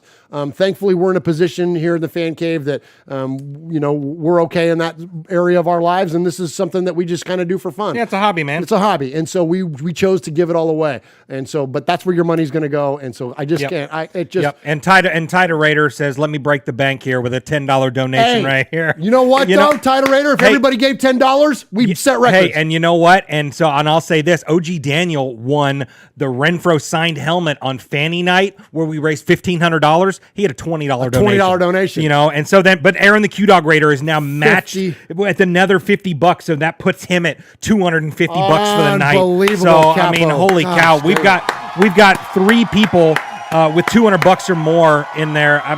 This is unbelievable. Unbelievable. Thank you. Miss Ebony Graves with another $10 donation. Thank you, Miss Ebony Graves. That is incredibly kind. And Aaron the Q-Dog Raider, man, I can't wait to hug your neck when you're in town. Here in just a little bit. He said he corrected you. It's 251, Jeff. Absolutely it is. Right on, man. That's awesome. Thank you guys so very, very much. And again, that's where it's going to an amazing place. And if you can be in Vegas on December 16th and attend the dinner, you can. It's open to the public. Anybody can go, and we'll be glad to stand on stage. Unfortunately, Uncle Mosh won't be able to make it this year, being that close to Christmas. But Swag Jeff and myself and our ladies will be there. My cousin Sonny is going to come out and come up on stage with us to present the check. And so we cannot wait to hand the Bolitnikoffs that money. And thank you so very, very much for your generosity. Just absolutely. It's mind blowing when this happens. All right, let's get to back into the stories here. Let's go to camp and so the Raiders this week are practicing with the Patriots. We mentioned that top of the show. They're practicing all week with the Patriots before the preseason game this Friday, and this is really cool. So, look, I know Bill Belichick isn't much for soundbite, but this is kind of neat. So he's got a couple things here that I thought were worthy of sharing. Number one, he talks about the Raiders' new facilities. when you look around facilities like this, and then you got to look back to what? Man, this is magnificent. Been a lot of good facilities. There have been some amazing college facilities, but put this up there against any of them. I mean, forget about the amenities. It was just the fields, the weight room, the offices, the indoor facility, the proximity, the ease of everything. This is as good as any I've seen. Better than any I've seen. Not as good. It's better than anything I've seen. So it's outstanding. It's great for us to be able to work here. It's ideal working conditions. So we'll walk right in off the field, lift, get refueled and hydrate, and all they've got stations right there in the weight room. So it's set up good. We're only a mile away, whatever it is. So it's an easy transition from getting dressed, getting taped, getting ready to go, come over here, get off the bus, get ready to practice. So that's great. All right, so there is. So you don't catch a lot of freaking high praise from Belichick there. No, and he just kind of sounds like just a guy like a dad looking at something that he's just built. That's pretty cool. Yeah, I like that. He's talking about nice. Paintbrushes at Home Depot or something. Yeah. Oh yeah, that's nice. That's a nice one that's there. Nice. There's a lot of bristles on that one. So this is funny. So William Holcomb in the chat says they're not practicing, they're dominating, and all the word out of these joint practices that started today is that Greg says that's Bill's infomercial. All the word out of these practices is that the Raiders have wrecked the Patriots today. I've heard that. And I've got a very interesting tweet thread for you. This comes from Greg A. Beddard, who is a reporter for the Boston Sports Journal. So this is a Patriots guy that's telling you this stuff, okay? So he has on this list of tweets, well, check this out. This is what he writes. Raiders have completely dominated both sides of the ball. The first 3 Patriots snaps in team resulted in stuff, sack. Jones, he's talking about Mac Jones, went 5 of 9 in 7-on-7 drills. The Henry reception was the only one downfield. Offense looks deflated coming off. Carr, on the other hand, slices up the Pats in 7-on-7. Davante Adams is unfair. Then his next tweet says this, but it got worse. The worst offensive practice of camp, Mac Jones is picked off to end the awful 2-minute. He was pissed and paced the sidelines after. No way. Yeah, I wonder who got him. Yeah, I was about to say, I wonder, They didn't put it in there who got him. Wow. Run defense was the only positive. Pass defense carved up by Carr, Adams, and Renfro, and there wasn't even Darren Waller. Holy cow. Dude. Holy cow. That I know it's practice. I get it. But look, it ain't like a Bill Belichick team that traveled across the country to come practice with you isn't well prepared. Yeah. And it's not like, oh, they got him on this one and there's been some flashes. No, we dominated them today. Yep. Carr carved them up. Yep. Dude. Yep. Let's effing go. Yep. Yeah. Would you rather have Derek Carr in his practice that he's had this offseason or Tom Brady, who's been kind of MIA at his? Yeah. I hate to keep bringing that other thing back up or whatever, but, dude, come on, man. This is about to be, freaking electric. Davante Adams is unfair. I love that. We need to keep using that. Yeah. Because, that's unreal. it's because it's so true. It's so true, man. Holy cow. Absolutely. So awesome, man. All right. So can't wait for that. David Kellenberger in the chat says, Jayon Brown got 2 picks today. Oh, good. Okay. Yes. See, that's what we wanted. That's what we've been talking about. When was the last time we had a linebacker with a nose for the football? And I had to go back to Kurt Morrison to lay in my memory banks to think of somebody that actually got interceptions. Yep. But that's why they brought Jayon Brown in, was to play coverages, man. Yep. That's money, dude. Yep. It's that's amazing. Money. Hey, and we don't have this really on the rundown or anything like that. Yeah. And but because we're going to kind of going into practices and stuff this week. But real quick, I just wanted to talk a little bit about the Dolphins game. Do it, man. Do it. Well, so I hate that we saw Kenyon Drake get cut, but he didn't really look that great. No, and they were clearly showcasing him. Yeah, I think they were too. Yeah. And he didn't show out very good, and that's probably why we didn't get a trade partner with him, because of that. But there's and we've heard a lot of that. And I'm sorry I cut you off. No, there, you're good. I just want to throw this nugget in there. There's been a lot of talk about people like, we should have got something for him. Well, look, aging running backs with a high price tag that don't play all that great in preseason games. There's not a lot of value in there. It ain't like you know what I mean? When you can go and draft some rookie in the 5th round that'll come out and ball out for you. Yep. Yeah. Well, and then with the amazing success that Amir Abdullah's had this preseason, he's gonna do really, really big things for us this year. A nice compliment to Jacobs and Zeus and all that stuff. And I hope we get to keep Britton Brown and stuff like that too. He may be a practice squad kind of guy. So. Yeah. Whatever. But he's a 7th round pick out of that guy, and he's kind of showed up clutch for sure. But I want to give respect to Jonathan Abram. Dude, he's played great. He's played really, really good. And I know that's an unpopular thing to say, especially with Aaron and stuff like that, and I get it. He has not done the things that he should be doing these last few years. He has more hits on the TV prompter thing that he hit than actually making tackles or pass deflections or anything like that. But like the way that they are using him, bringing him up and he had like 5 pressures or something like that over the last couple weeks, like bringing him in and he soars in there and he's either knocking the quarterback down or, forcing an incompletion or whatever. Like this is what we want this guy to do. Absolutely. It's unbelievable. Well, and what's funny is that and here's the thing that I don't understand about, and I'm not piling on Gruden here, but I'm just going to ask a question. I don't understand why, as a coach, you wouldn't take, I never will, whether it's Gruden or anybody else, I'll just say that. Why are you so rigid in your quote system or your approach that you're not willing to adapt to the talent that you have in the building? And when we hear stories about, Darren Waller not having a plan in the red zone, right? As a for instance.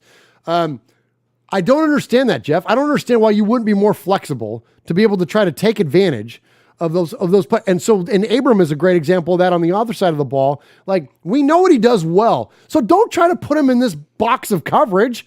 Let him play around the line of scrimmage. Yeah. Let him be Let him be your third linebacker effectively or whatever. Play that that hybrid safety linebacker thing where he doesn't have to worry about covering even running back. Sure. Where he can just nose around for the football. Like that's what he does great. So why would you try to reinvent who he is? Or when they would take, you would see coaches that would take quarterbacks that were brilliant athletes, right? They were great with their feet and extending the pocket and all that. And they want to turn them into these pocket passers. Right. Why would you do that? Yeah. Why did you draft the guy to begin with? Just let that. Why don't you be creative, coach? Yeah. And come up with a system that will complement what they do well. Let him cook, man. Yeah, dude. For sure. And you know what? And I think that Jonathan Abram, he needs to have success early in a game, get his confidence going, and then he makes plays all over the field. So, he has these great, quarterback rushes and all that stuff and knockdowns and all that. And then look what he did. He forced that amazing incompletion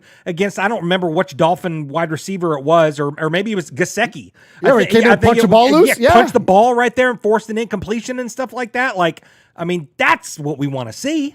Absolutely. Absolutely. Great point, Swaggo. Yeah, good stuff there. Good stuff. All right, so while Bill Belichick is in the building, I love it, man, when people that are, quote, rivals, whether it's Belichick or we heard a few weeks ago was Jerry Jones, people that we typically don't care for around here is Raider Nation, but they give reverence to the Maverick. And so I will always highlight it if they do.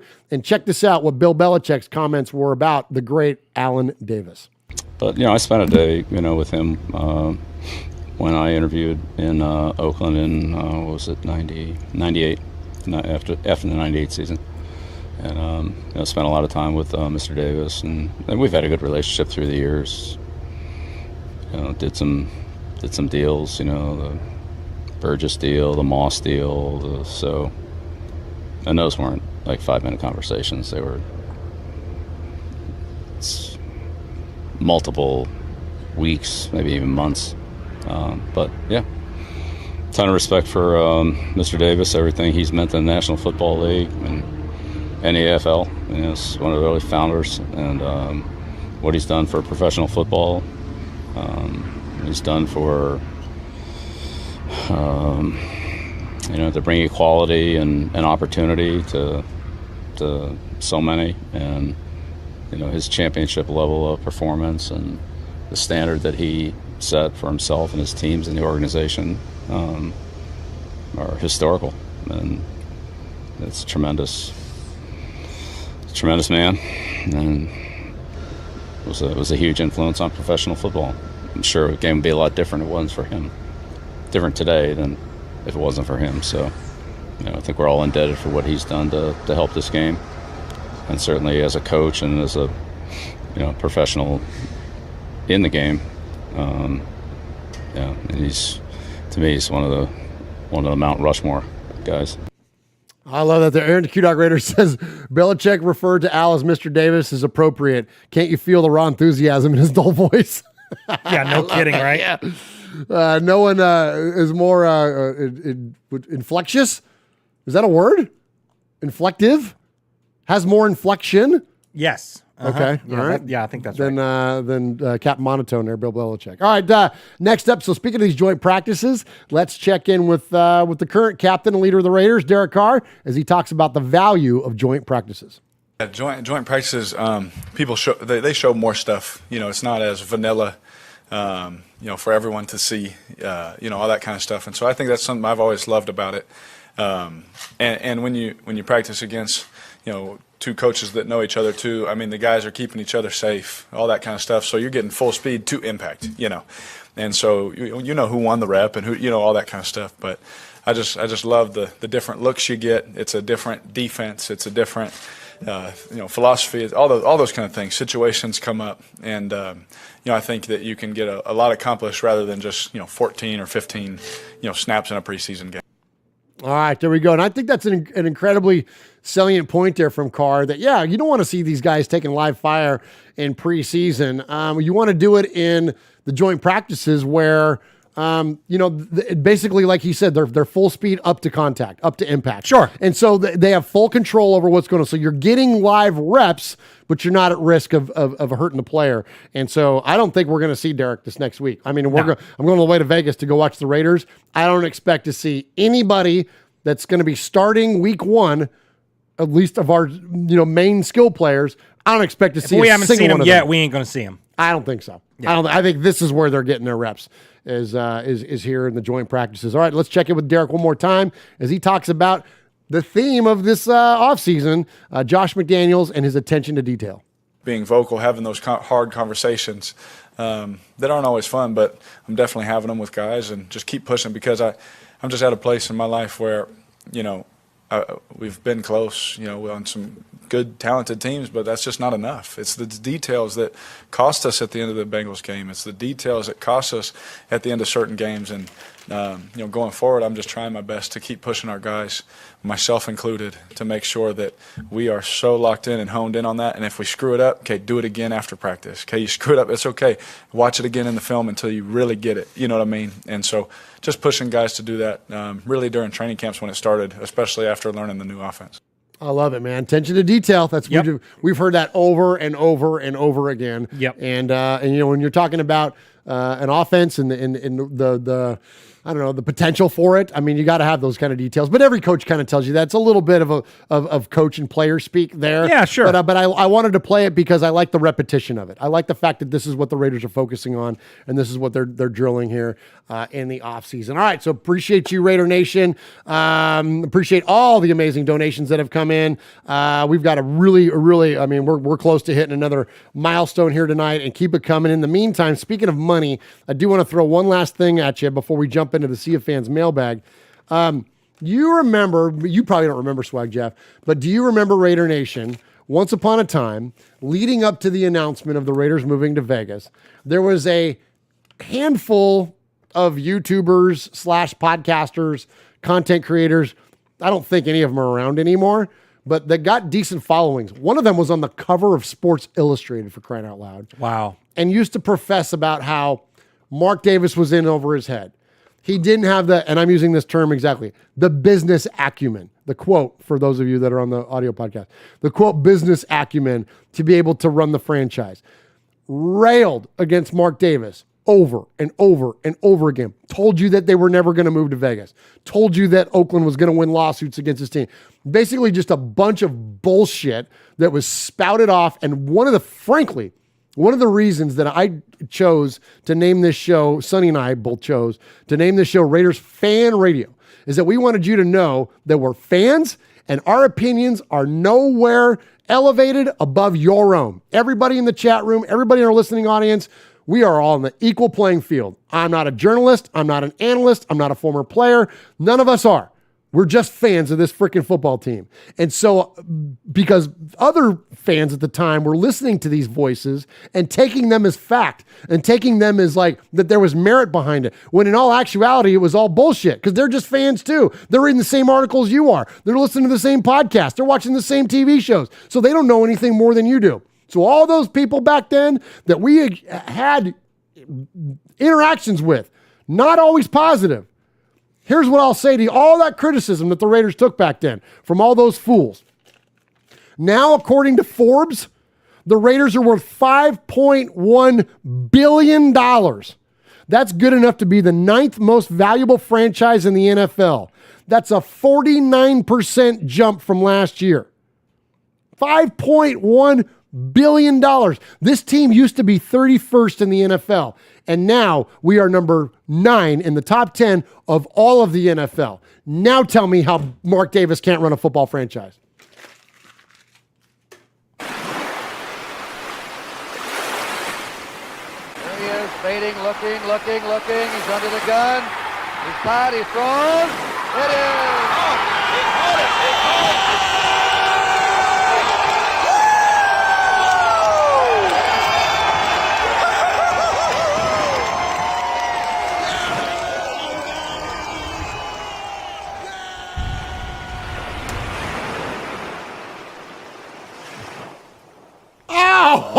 Oh, look at him coming out of break. Wow, coming out of the break right here, Pineapple, who already had $20 donation, drops another hundo, says another great show, guys. So, hey, we've hit a really fun milestone, so keep it coming, man. Let's keep doing the damn thing, bro. Let's effing go. Thank you, Pineapple. Thank you so very, very much. Pineapple's won a couple of things, if I'm not mistaken. If I'm pretty sure. So Pineapple, our buddy, is in Hawaii, hence the name Pineapple. And he's caught a couple of items here, giveaways from the fan cave, because I remember because he's the most expensive one to send stuff to. So I remember him. But yes, we appreciate you, Pineapple. Thank you so very, very much for that $100 donation. That is incredibly, incredibly kind. And of course, all supports the One Nation Foundation. And just in case you needed a reminder, everything that we're bidding on tonight, all those $10 donations that equal one poker chip that we will draw for is all for that Trayvon Merrick autographed road jersey right there. And it's a good one. I'm telling you, like, again, we would never send you anything that was, wonky or ill quality, but sometimes you can just tell when these things are really, really well put together, and that one is freaking top notch, man. So appreciate you. All right, so there's a couple different ways you can contact the show. Actually, a few different ways. The best way is to email or phone, or leave us a voice message, or of course participate in the chat. We love your, when I get a chance, I'll read. We have multiple Instagrams. We have like a Raiders Fan Radio Instagram. Then some of the guys got personal stuff. I've got a Facebook page. Raiders Fan Radio has a Facebook page. Murph Fan Cave has a Facebook page. The One Nation Foundation has a Facebook page. So like, it's tough for us to keep up with all the different places to message. Same thing with Twitter. We got both have personal Twitters, then we have the show Twitter. Foundation has a Twitter. So like, if you want to get us a message, the surefire way to make sure we're going to get it is to email us at show@RaidersFanRadio.com. That incredibly inventive email address is SHOW@RaidersFanRadio.com, or you can call us at 909-345-3346. So we're going to kick off the emails tonight. I've got the first one, and I'm going to read that, and then we're going to turn it over to Jeff for the other email of the night. And so first off, we've got our buddy Raider Shank, who's up there in Canada. He says, hello, RFR Nation, and of course, Murph, Mosh, and Swaggo. I'm starting off my email this week with the fact I can say the word ass. I know I'm only 14, but if I can say ass around my parents without them giving a response, I think I could say it in a full sentence. For example, when Kermit is running like a little Like a Muppet up and down the field looking for Juju, who would be challenging Jackson Mahomes to a renegade dance battle on the sidelines. Mad Max would be hunting him down, just like Andy Reid trying to hunt down America's largest burger, and he would ram his ass into the ground. Next, let's talk about the calls. Damn it, why are these people so funny?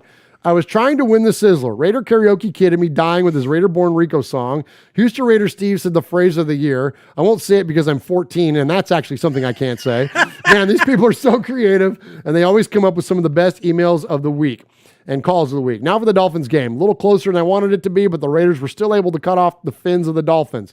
I think that Leatherwood is terrible, and we need to sign Darrell Williams to fill in that void at right tackle. I don't understand why we haven't signed him yet, but hopefully we do. The refs surprisingly weren't just giving us BS penalties, but it seemed like they gave the Dolphins more penalties than they gave us. Now I'm getting hungry, so let's talk about snacks. Or no, let's talk about Andy Reid eating snacks. He's going to have to have every single type of cake this season. Vanilla, chocolate, strawberry, Oreo, Reese, cheesecake, carrot cake, and if it exists, mac and cheese cake. He also needs to have that gravy, being the first-class sommelier that he is. The Doritos, Cheetos, and pizza are also essential to attain that next level of fat. Fat. So funny. What is that? Is it a Hangover? When Dr. Ken goes, it's funny because he's fat. It's funny fat guy fall. That's what it reminds me of. All right, now I'd like to do something that's probably never been done before on the show. Recreate Mahomes in the pocket. I'd send a video, but I wouldn't send it due to length. And I don't have a phone number either, so I'll just write it out. Here it is. Mosh, when you read this, could you use your most baby? I don't know what he's going on here. Okay, so he does this whole thing about oh, me, look at me, I'm Kermit, I run like a toddler.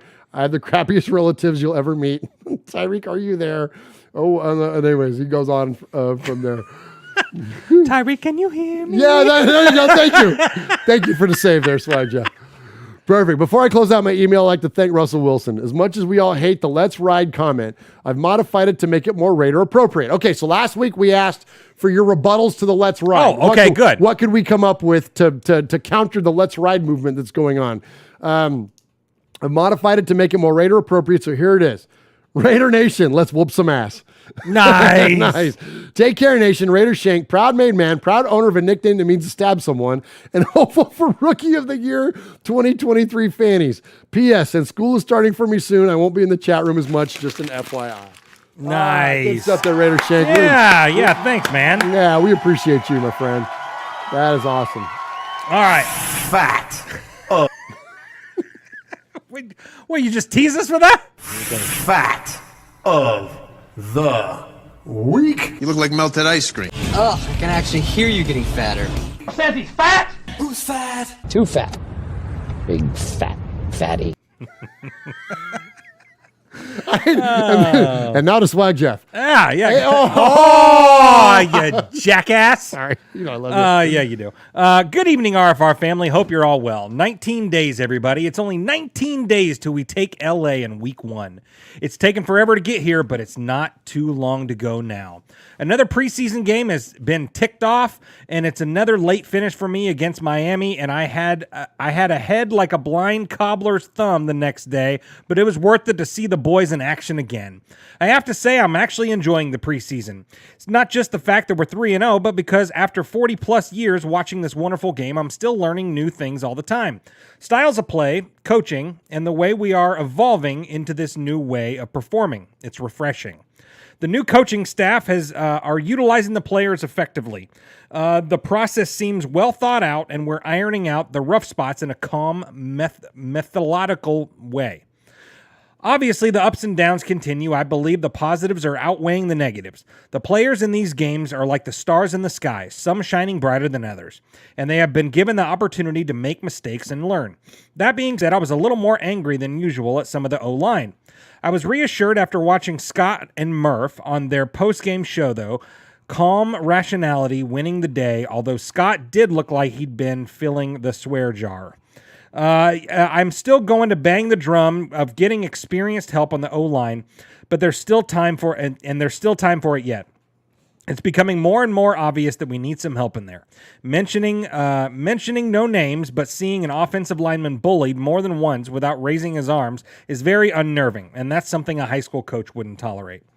Also, after years of waiting to see a turnover taken to the house, it wasn't good of the referees to screw us over. We had an 85-yard fumble recovery for a touchdown that had they not blown the call prematurely. Thanks, folks. Start as you mean to go on.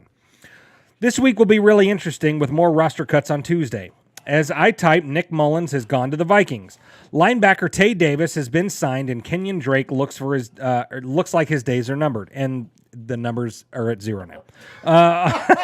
All that, and the Patriots are in town for practice sessions in Game 4.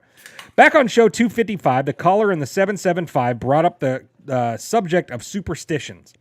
I've been known to follow certain routines during sporting winning streaks, and it reminded me of something recently. An hour before the Week 15 Cleveland game last season, I ate some garlic chicken, garlic bread, and a salad. By chance for the Denver game the following week, I ate the same. Of course, we won both games, so it followed that I had to have the same meal again for the rest of the regular season. It was clearly the difference that needed to be made, and it was down to what I ate that took us into the playoffs. Nothing more to do with what happened on the field. I know it has to be true because I didn't eat the same meal before the Bengals' defeat. So that was my fault, and I'd like to apologize to Raider Nation for the lapse. I had to change my menu though because it's way too much garlic, and I was starting to smell like a Frenchman's armpit.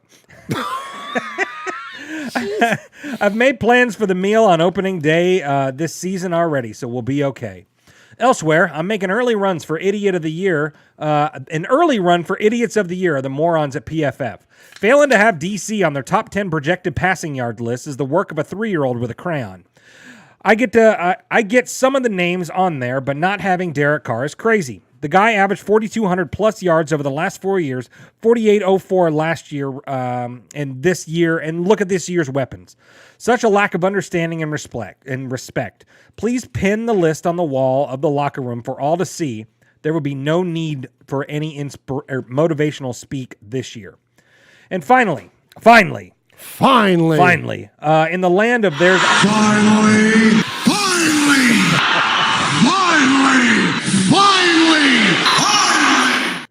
in the land of there's always something going on with the Raiders, it appears we would have had Tom Brady and Rob Gronkowski after all.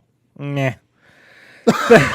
Things are happening for a reason at the Raiders. Brady didn't come, Gronkowski didn't come, Gruden got fired, etc. Let's stay focused on who we are and what we've got. Don't waste our energy on what might have been, because that stuff just doesn't matter. It just doesn't matter. I don't have that one handy. That's okay. Stay safe, RFR family. Love your Raider Nation. His Lordship, the Royal Scribe, Paul Edgerton, Shropshire, Mississippi, Pauly Award winner 2019 and 2022, Foggy Glasses Award winner 2020, BRC Sizzler scorekeeper, proud made man, five-time plus one winner of the Raiders Fan Radio BRT Sizzler Award. Oh, Paul, you're the best. Of course he is. Paul. Paul,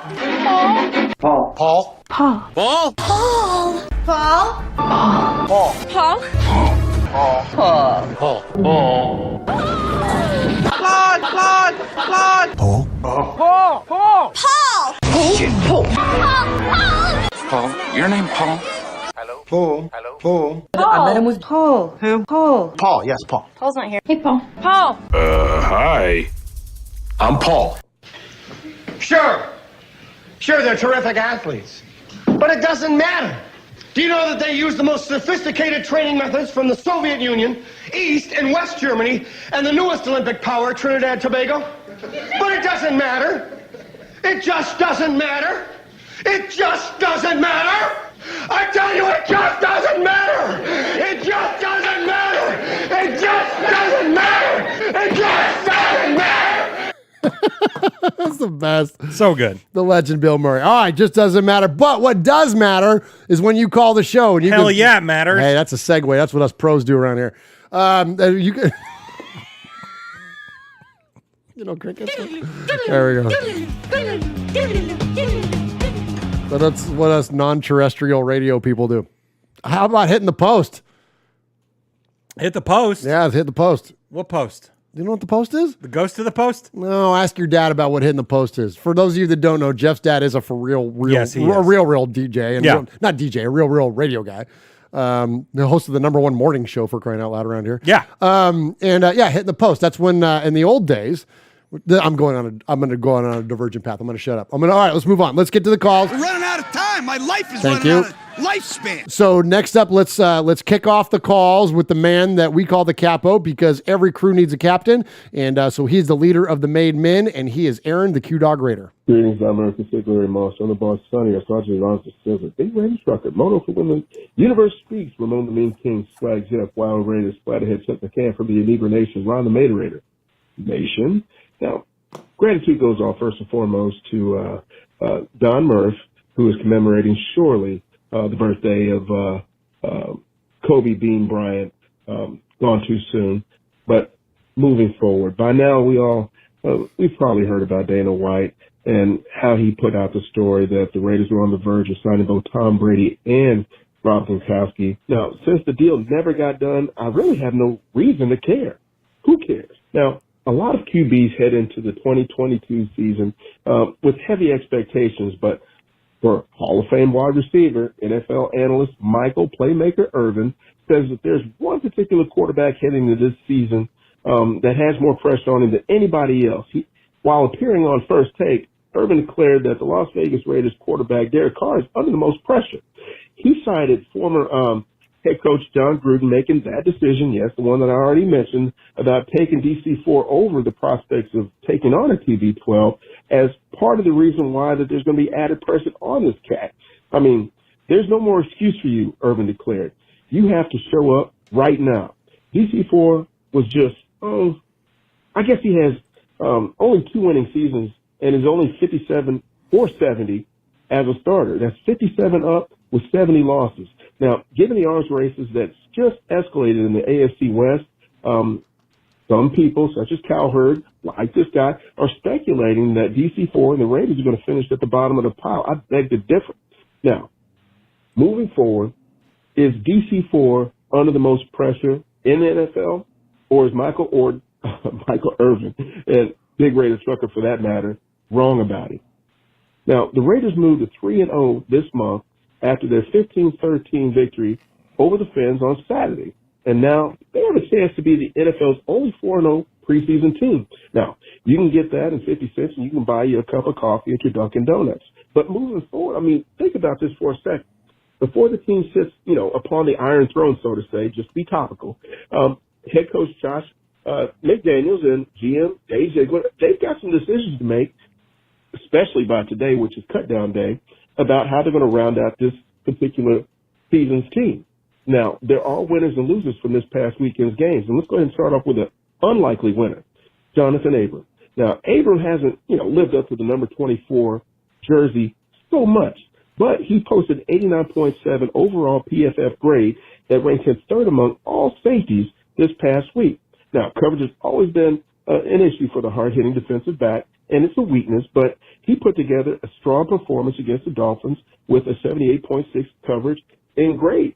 I mean, this guy was breaking up passes, and he even had a 39.6 passer rated whenever those figures were tied up with 7th highest for the particular week in the entire league, and tied for second most and tied for the second lowest, respectively, at his position for the week, with a minimum of 1 target per game. Now, defensive coordinator Patrick Graham might have, some newfound confidence in Abram. The jury is still out with the fan base, however. But consider this. The fourth-year pro mixed in 2 pressures as a pass rusher on 3 rushes, which is something, that Graham, could probably use moving forward. And one of Abram's strong suits says he wants to play in the box.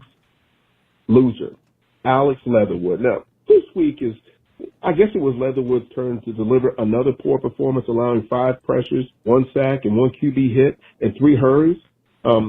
With an 88.5 pass blocking efficiency rating that was the 4th lowest amongst offensive tackles for the week. That brings his pressure count to a total of 8 and an efficiency rating down to 92.2 for the month, tied for the second lowest and the 12th worst out of all qualifying 196 tackles during the preseason. Granted, the extra games, That may factor into the total number since he played an extra game in the Hall of Fame game, but honestly, we want more out of this number one pick. Also, the competition he's been facing hasn't exactly been the elite of the elites. Now, to Leatherwood's credit, he did turn in a solid run blocking grade of 71.1, but pass protection has always been his biggest issue, and that seems to be changing. It ain't going to change anytime soon. Another winner, Tayshaun Bauer. Now, Bauer was arguably the most active defender on the field for the Silver and Black. The former Patriot and Viking earned an 80.5 run defense grade from PFF, which ranks him fifth amongst edge defenders for the week. He led the position with 4 run stops, and for someone who's fighting for a roster spot, you can't, ask for much more of a better outing, especially with the unfortunate news about Jordan Jenkins' injury. Bauer is proving that, the team can rely on this guy in a pinch based on his preseason performance so far. Loser, Sam Webb.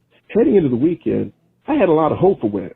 The undrafted free agent quarterback struggled to force incompletions in one-on-one matchups. He ended up drawing 6 targets and surrendered 5 completions out of those targets for 83 yards and 3 first downs. Again, it wasn't, completely a miserable outing, but we need more out of this particular person if he wants to make the 53.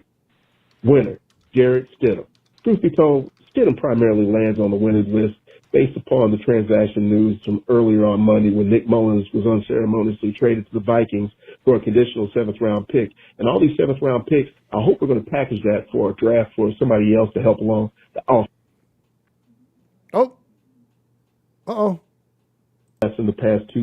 I guess Tyrone Gillespie opened up an opportunity for this cat, but his tackling has become an issue. The former Trojan had 2 missed tackles on 5 opportunities against the Feds, and that's coming off a week where he whiffed on his only chance at a particular tackle. Now, that brings his total to 3 misses on 46 defensive snaps in the past 2 weeks, which is not ideal for somebody trying to find a roster spot. Winner, Mac Hollins. Now, wide receiver Mac Hollins is emerging as my wide receiver number 3 and soon to be yours. At 6'4", 221 pounds, Hollins is a welcome red zone target. He's only 28 years old and already possesses a ring in his rookie season from the Eagles. Let's bring that leadership and veteran, stick-to-itiveness to the sidelines for the Silver and Black. And speaking of which, Silver Linings. The Raiders' valuation as a sports franchise has now risen to $5.1 billion. Yes, billion with a B, since Mark Davis moved the team from the town to Sin City. The Raiders went from the 31st out of 32nd valued team in the league to currently being at number 9. That's right, top 10, baby, the hit list. Running back, Kenyon Drake. Quarterback, Nick Mullins. Linebacker, Kenny Young. Yakub Talib, Jackson Mahomes, Roger Goodell, Daniel Snyder, Jim Rowe, Mike Wilbon, Jason Whitlock, insurrectionists, and men that use hot dogs as straws, especially when they suck from the side. That's right. Jackass. Did you see that video? Yes, I saw that video. Talk about it. Just I quickly. don't know. Yeah, well, the guy hollowed out a hot dog and was drinking his beer out of it. Yeah, would you do that? No, are you kidding me? No. The closest I've ever got is biting off the ends of... Just stop. No. Biting off the ends of licorice and drinking soda through it at the movie theater. Well, because that's how you... Yeah. And you have to use the red vines. Exactly. Yeah, that's what I'm talking about. Yeah. That's legal. Not a glizzy. I'm not using that. You nasty ass bastard. Who does that? That's so gross. Oh my gosh, that's so funny. All right, there is Aaron the Q-Dog Raider, man, always bringing the knowledge. Always. And I cannot wait to see our good friend Aaron coming up next month. All right, let's jump into these calls. We're getting long tonight. We've still got a bunch to give away. First off, so to address the controversy of the unknown Raider fan versus the anonymous Raider fan here in the fan cave. Okay. The man to break down the law is Sergeant Joe Friday. This is Sergeant Joe Friday of the Las Vegas Metropolitan Police Department. It was Wednesday, August 17th. I was in the middle of a 21-hour workday and was just sitting back enjoying a second cup of coffee. On the radio was a weekly show that I usually listen to dedicated to the fandom of the Las Vegas Raiders. As I battled the onset of fatigue, I heard a particular caller who identified himself as an anonymous Raider fan. His diatribe involved a detailed account of the virtues of a gentleman identified as Swag Jeff. This monologue was in direct response to a previous statement made by another contributor who went by the name of Unknown Raider Fan. Between the two messages, it became apparent that the two had become locked in an epic battle over who reigned superior between the co-hosts of the Fan Cave, Swag Jeff and Uncle Mosh. Since a recent code of conduct had been issued, Article 7, page 5, paragraph 3, which stipulates that Mosh can no longer enact physical violence toward Swag Jeff by way of a metal baking sheet, the two combatants have now found a way to continue the battle, using unidentified callers to do their bidding. And since I am not a man of violence myself, I cannot stand behind a hit list, though I do acknowledge its value. But what I do propose is a cage match between anonymous and unknown, with a baking sheet as the only weapon allowed. Let's see who would win and how those results might affect the Fan Cave. This is Sergeant Joe Friday reminding you that baking sheets should always be protectively locked up, that violence is never acceptable, although complete and utter domination is allowed, and that Swag Jeff and Uncle Mosh are both fine individuals, mostly. Until next time, stay safe, go Raiders, and have a nice day. Yes. Oh, that's amazing. He goes, mostly. Well, yeah. Awesome. Great job from our good friend. Taking a break there from his patrol there at the Las Vegas Police Department. Yeah, for sure. Sergeant Joe Friday. All right, next up, a guy we haven't heard from in a hot minute, and I love him. He's always got the hot takes, as the kids say, on the chat and also on the Twitters. Hear from him quite often there, especially during the season, and love to hear his calls. This is our good buddy Storm. Hey, RFR crew. This is Storm. I wanted to call in really to talk about the Dolphins and Raiders game. A lot of great stuff going on there. But the Tom Brady news dropped, and I gotta say, man, we messed up. Like, Tom Brady is the greatest quarterback of all time. And I know it would have caused a lot of pain in the Raider Nation to see him, but he would have won double-digit games for us, would have been all this stuff. And I know that there is something to be said about crying over spilled milk, and I agree, right? I am so excited about where the Raiders are going, that we got Devontae Adams. I have all my love and support behind Derek Carr. But at least for the preseason right now as a distraction, for 4 days, it needs to be said, man, this might be one of the biggest mistakes in Raider history. First year in Vegas for Brady, first year in Vegas for us, a primetime game. We might have won a Super Bowl. I'm not guaranteeing it, but it'll have to go through. Oh yeah, and I also want to say this, right? If Brady came to the Raiders and you would drop your Raiders fandom, I question your fandom, Raider Nation for life, not until Brady gets here. I don't really believe people when I hear them say that, but just a bunch of nonsense. Anyways, though, I thought the Raiders looked good in the Dolphins game. I love the fact that our twos and our starting offensive line beat up the Dolphins ones on defense. Looking for a great season. Need to get rid of this Brady nonsense, though. Big mistake, but it is what it is. No use crying over spilled milk. Love you guys. Go Raiders. All right, there he is, Storm, man. We love you too, man. And listen, if we just sat around and agreed with each other, what fun would this be? You're exactly right. It's all right to have different opinions, man. And you know what? And you heard our take already. So and he's in the majority. I think a lot of people said that they want, looking back on that, man, they should have pulled the trigger. They should have made that move, to call that the greatest mistake in Raider history. I wouldn't go that far. Let's not forget Jamarcus Russell.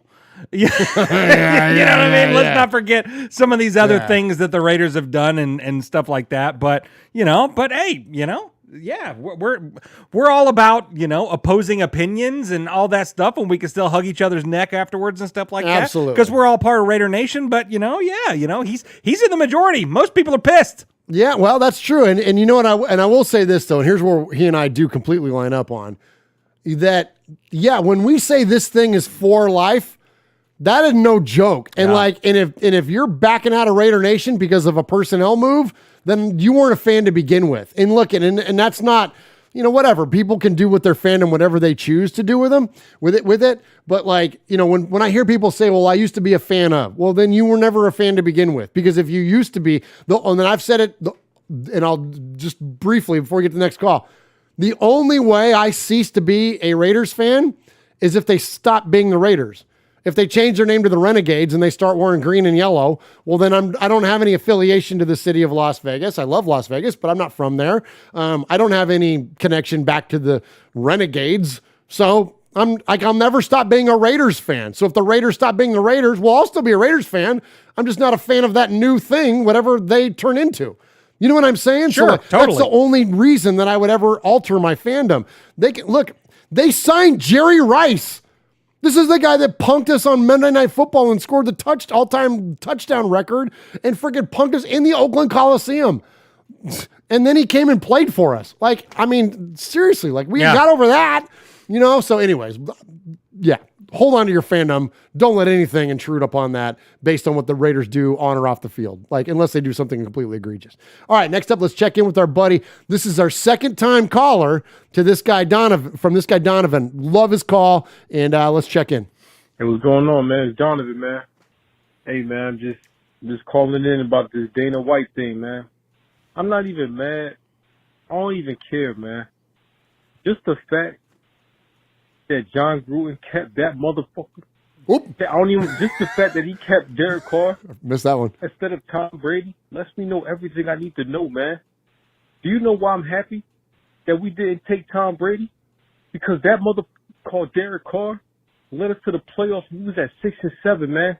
After that Chiefs game, and when Charles Woodson said everybody on watch, everybody on notice, what happened, man? Derek Carr went on a 4-game winning streak, executing a 2-minute drill better than any quarterback in the league that year to get us into the playoffs. And you Chargers fans, don't tie, just win, baby. And it would have been 5 games in a row if it wasn't for a controversial whistle in his first playoff game. Derek Carr didn't get blown out. No, it came down to the last drive again, and it almost happened, man. And what did he say? Matter of fact, I want y'all to go look at that post-game interview against the Browns, man, that look on Derek Carr's face. Because he knew what he had to do, man. We went up against 4 AFC teams that was fighting for playoff position. We was at 6-7, man. And what happened? When both of his top targets was out, and it was a slot receiver, and Zay Jones and Brian Epps and Deshaun Jackson. Come on, man. What did Derek Carr do? He got us into the playoffs, man. I don't care about Brady and Gronk. If Brady would have got hit too hard, he would have been looking at the ref. Throw the flag. Derek Carr don't complain, man. What did he have to do to get us into the playoffs, man? Just win, baby. And what happened this offseason? After not having both of his targets for the last 4 games of the season, we get Devontae Adams, his best friend. They know what's coming, man. They know what's coming, man. Raider Nation. I just want you to y'all know what we seen in the preseason, man. That defense was disciplined, huh?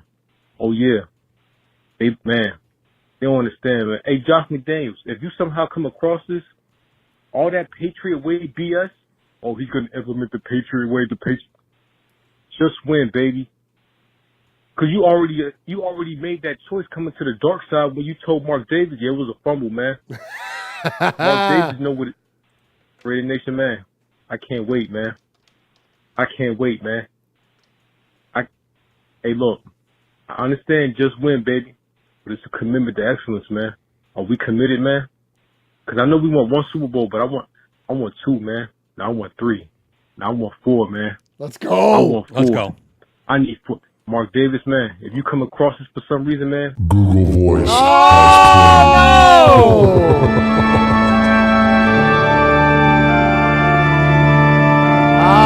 Donovan. Dude, Donovan, call us back. You know what? That call was so good, I'm going to run against the rule book. Because normally, if you get Google Voiced, it doesn't count towards your calls to the show. But that was his second call. Oh, no, that counts. That counts, man. That was solid. So call us back again, Donovan, and you'll be the newest made man here at Raiders Fan Radio. That was awesome, and we appreciated your call, and I love the passion, man. You know what I mean? Like that, to me, that's what defines your Raider fandom right there. Your passion. I don't care if you've been a fan of this team for 1 day or 50 freaking years. Doesn't matter if you own every jersey in the world or none of them at all. Like what's the passion that you bring to this fandom? And Donovan clearly has it there. So we appreciate you, my friend, and call us back. All right, next up, let's check in with our buddy Josh. Hey, Murph, Swag, name's Josh.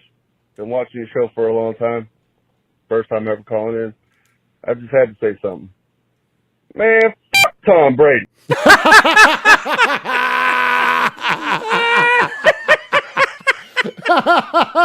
Yes. Excellent first call. There we go. There's our buddy Josh. Say something. Man, fuck Tom Brady. That's it. It's perfect. That's all it needs to be. That's what we tell you. If you never called the show, You don't gotta look. You ain't gotta say much. And we love our creative callers, and we love all the bits you guys do and all that. But man, all you gotta call up and just yell "F Tom Brady" and we good. All right. Yep. All right. Next up, let's check in with our buddy Jeff. So we had the unknown Raider fan. We had the anonymous Raider fan. Okay. Now we've got the mystery Raider fan. No shit. Yeah. Yeah, this is the mystery Raider fan here to steal the stolen bit. And I'm calling in because all this hype about Swag Jeff and Uncle Moss, really, we should be here for Murph. I mean, it's Murph's fan cave. Let's go. Why else would we even tune into the show? The other two guys, I mean, come on. Swag Jeff, all he does is brag about all his money and swag he has. And True. I mean, Ryan, what the hell are you doing in the fan cave? Get back to coaching football. Come on now. Murph's the guy. Go Raiders. Hey. Wow. That might be the best call we've ever had on this show. That's Sizzler. Let's just give it out now. Jeff. I don't know who the hell that was or who you paid to do that because it damn sure wasn't you. Actually, no, it wasn't me. But that was 100% unsolicited. That's what makes it so amazing. Like, that's incredible. Thank you, Mr. Raider fan. That's great. That's what we say. Like, our listeners pay attention to the smallest of details around here. Totally. And so thank you. I think I know who that is because I know the area code that stuff comes from. Yeah. But I won't sell it out to who it is. But that's somebody we hear from on the show. Yeah, well, you know, at the top right there, it said he was coming in for a stolen bit. So maybe I thought we were going to have to sign off a code E. Oh, hey. Yikes. Yikes. Okay. All right. Next up, let's go to our buddy who calls himself the northernmost Raider fan. He's our buddy up there, and not only is he in Alaska, he's in northern Alaska. Of course he is. Yeah, and he's hanging out with his good friend Raider Macho Man Savage. This is our good friend Kill Jadis. Can you smell that, Raider Nation? That's good cooking on the grill. Tula's tuna was caught, filleted, and now grilled to perfection. Hey, Kill Jadis, do you want some? What is that strange smell? What are you doing? I'm cooking some tuna. For what? In celebration of our victory over the Dolphins. Did you see our defense? The run game was non-existent, and the pass game was impregnable. Yeah, except for our O-line was. Did you see Leatherwood? He was getting bodied out there. The dude is a total pansy. But did you say that it was just preseason? Except for the fact that Leatherwood was going up against the stars for the Dolphins. He did so terrible, he got benched. There was no room for the QBs to breathe. But our running backs were great, quarterbacks were great, and our receivers were great. Even Abrams did great. Yeah, well, that phony number 24 got lucky with some of this stuff. He could prove that he deserves to wear number 24 when it's the regular season. He should have been shipped off with actually, oh, man. I'm so upset about this. We should have shipped off Leatherwood with Mullen. And don't get me started on Drake. Just releasing him without getting anything in return, we could have gotten something in him. Someone would have been interested in him. Oh, boo-hoo. It's just the way things go. Leatherwood is going to be fine. He'll be just like Colton Miller. Just you wait. And his value will be delicious, just like this cooking. Oh, yeah? Is that cooking? Well, then, let me ask you something. Are my eyes deceiving me, or are you barbecuing a whole school of goldfish on the grill? Is that the neighbor's goldfish? Well, the price for dolphin meat was a little pricey, and you had to ship it from Japan. Well, you could have brought tuna at the store. We went to Costco's yesterday. Well, the Macho Man Raider Savage shopped for the stringent title belt polish, victory champagne, and sexy lingerie for the Raiderettes to have naughty pillow fights with. Oh, yeah. Q-Dog knows what I'm talking about. Yes, he does. Well, add goldfish to the frickin' menu, or should I say the list, because you are coming with me to the pet store to get more goldfish and put them in the neighbor's tank before they get home. Ugh, fine. And throw away the goldfish, for God's sake, before my wife finds out. Bring on the Patriots as we go 4-0 in the preseason. Oh, yeah. Don't you, oh, yeah, me, you piece of All right, there it is. Nice. All right, so what we I didn't know Kill Jadis had a wife. Yeah, she's actually been on one of his calls. Oh, really? Yeah. Oh, well, I wonder what she thinks about Macho Man Raiders. I'd be willing to bet she's like way in the other room when he does his call. Maybe. Yeah. Maybe. Hopefully you just use it for the Raiders Fan Radio calls and not for anything else. Oh, yeah.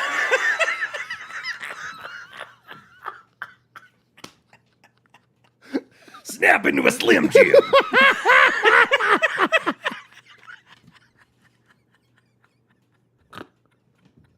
Yes, you did. You son of a bitch. Yes, you did.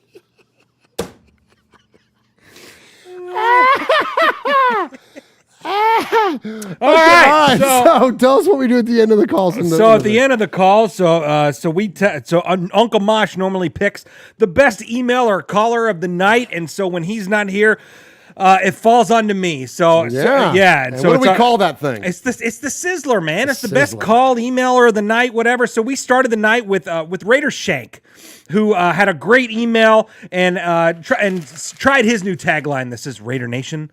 Let's whip some ass. Yes. Yeah, absolutely. And then we heard from Paul, of course. And then in the voicemails, we hear from Capo, man. And he always has amazing takes. We love the Capo and all of the insightful things. I feel like I learned something new every time Aaron 100%. calls. Yes. So thank you, Capo. And then the calls for the night, Sergeant Joe Friday, who was talking about the anonymous Raider fan and unknown Raider fan both being exposed, and who wins in the fight. A steel cage match with just a pan. No one wins that. No one wins that. There's no good that can come of that. No, absolutely. So Storm called in, said he wanted Brady and calls it the greatest mistake in Raider history. Donovan called, said he doesn't care about TB12 or Dana White. He's all in on DC and he's fired up. Let's go. But he got Google voiced. It was an amazing that was call, a but great he call. got Google voiced. So the mystery Raider fan called in. He's a big time Murph guy. That guy's probably one of the most loyal and undersold audience members we've ever had. Yeah, we need to start Mystery Raider fan Mystery Raider fan radio. Yeah. Oh yeah. And Kill This Jada. is him talking about how cool it is to listen to my dulcet tones on the air. Yeah, there you go. Yeah. There you go. I'll send you a script. Oh, there you go. Perfect. So Kill Jada's called, said Tuna's on the grill, and he's pumped up about the team minus Alex Leatherwood. But tonight, the Sizzler is going to go to a guy. It's the first time he's called. It's the first time he's called, and it was short and sweet. Do it. Man, F Tom Brady. I am the Sizzler. Love it. Sizzler. Sizzler. Sizzler. So first time caller, Josh, congratulations, my man. We are Metallica, and we are here for your Oakland Raiders! You know why we out here, and we ain't playing around today. From The Walking Dead to errant Jedi Knights, Raiders fans are a rogues gallery.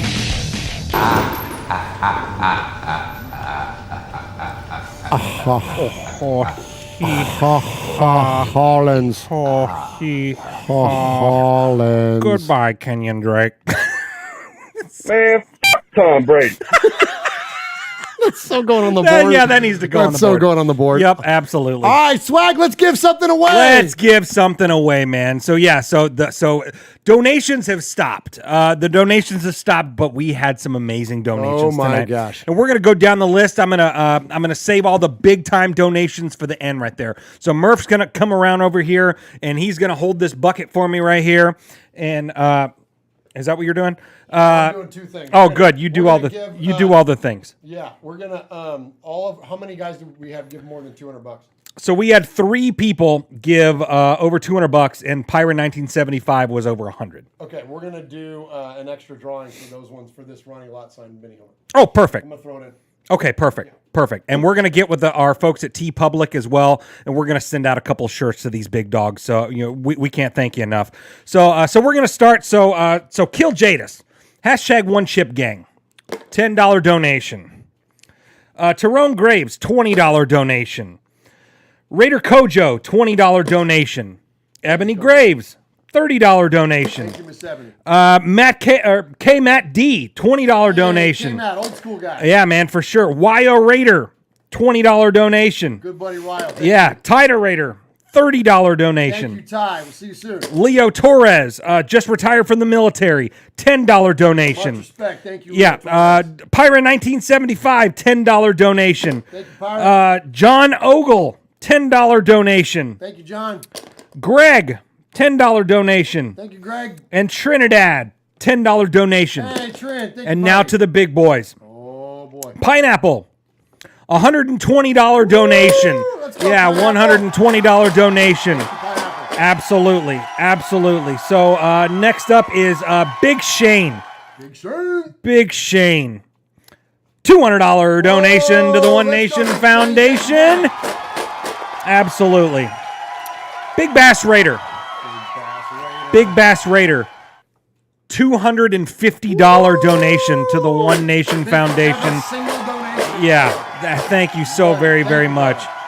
And with poker chip number 3, our capo, Aaron the Q-Dog Raider, $251 donation to the One Nation Foundation. So much. The biggest donation round ever from those Yeah. last two guys right there. Thank you so very, very much. Yeah, thank you very much. So Murph is mixing them up right here, and you're gonna pick too. You're gonna pick too. So he's okay. Yeah, so you're picking right here, and I'm mixing it up as well. And so I'm going to hand over this to Murph. If you're on the audio feed, I've got it right here. You can see all the poker chips are inside. They're all mixed up, and Murph is going to reach his paw in there and pull one out. Okay, I got it right here. He's got it right there. Hey, Zeke. Hey, Zeke, easy, it's big okay. boy. Come here, man. You're okay. Okay, here we go. Okay. You want me to So give you so the winner of the Trayvon Merrick jersey, is it higher or lower than 10? A lower. It's lower than 10. Yeah, you're gonna love this. Okay. You know why? I don't know why. Because it's your favorite number ever. Don't even Number look at it. What is your favorite 6. Number 6. That is Big Shane. Hey, Big Shane. Big Shane has won the Trayvon Merrick signed jersey. Absolutely. And so we are gonna go again. We're gonna Big Shane, send us your email again, or send us your address and stuff again. I think we have it, but send it again to us, and we will get this Trayvon Merrick jersey out to you. Now Murph is gonna draw for the Ronnie Lott signed helmet. Are we doing this for everybody? I guess everybody, yeah? Yeah, we'll do it for Let's just everybody. include the big guys. The big guys, hey, you $200 donation guys, we'll send you a t-shirt, for sure. Absolutely. But other than that, this is for whoever. Okay, you ready? Yeah, I'm ready. Oh, okay. You ready? I'm ready. Go look. Hey, Aaron the Q-Dog Raider has won the Ronnie Lott signed helmet. Right there for you. And so yes, and I'm so not sending this to you. It'll be here in a fan cave when we see you next month. yeah, when we see you next month, yeah, you come and get this. So hey, thanks so much to everyone that donated, and yes, all the big dogs. So Big Bass Raider and Aaron the Q-Dog Raider. Aaron, I think we've got your send us your shirt size, and same with Big Bass Raider. And Send us your shirt size, your address, all that good stuff. We're gonna shoot you over a couple of shirts as well. So thank you guys so much for tuning in. Oh my gosh, I didn't even announce it. We raised $1,020 tonight. Hey! Yeah, we went over a K, big boys. Let's go. Let's go, man. Yes, absolutely. So hey, this is all because of you, man. This is all for the One Nation Foundation, man. It's a beautiful thing. You guys, I mean, $1,000, man. That's big time. And you know what? $1,000. And I'm gonna tease it. Do it. We're gonna do it one more time. We got a Devontae Adams jersey coming in the mail. Ooh, autograph. Ooh, it's an autographed Devontae Adams jersey. Sexy, man. Come get you some of that, bruh. Hey, thanks so much for everyone in the chat. Big Bass Raider, Greg, Aaron the Q-Dog Raider, Franklin 83, Lee B, John Ogle, Pyron 1975, let's see, Tyrone Graves, Ebony Graves, Michelle Sweat, Lala Meloso, Tider Raider, Corey Fleck, Paul is in there. Yeah, Storm is in there. Let's see, Corey Fleck's in there. Gil Jadis, Pyron 1975, Franklin 83, Richard Acampo's in there. Hey, thank you guys so much, man. This is such a fun show. I had a freaking blast. I had an absolute blast. Aaron the Q-Dog Raider says, give that helmet to Ebony, please. Deal. we'll see her in next month as well when her and Tyrone are in town for the game. So yeah, we will save that helmet for you, Miss Ebony, and or I can send it to you early, whatever, doesn't matter to me. I just thank you so much for your generosity, the amazing donations tonight. I could sit here and rhapsodize about you guys for the next 10 minutes. Just know how much we love you, know how much we appreciate you, know how much we value your generosity and what you do to support our effort with the One Nation Foundation, and know that it's going to a great place. We love you guys. Thank you so much. Look forward to seeing you. Hey, if you're in Vegas this weekend, holler at me.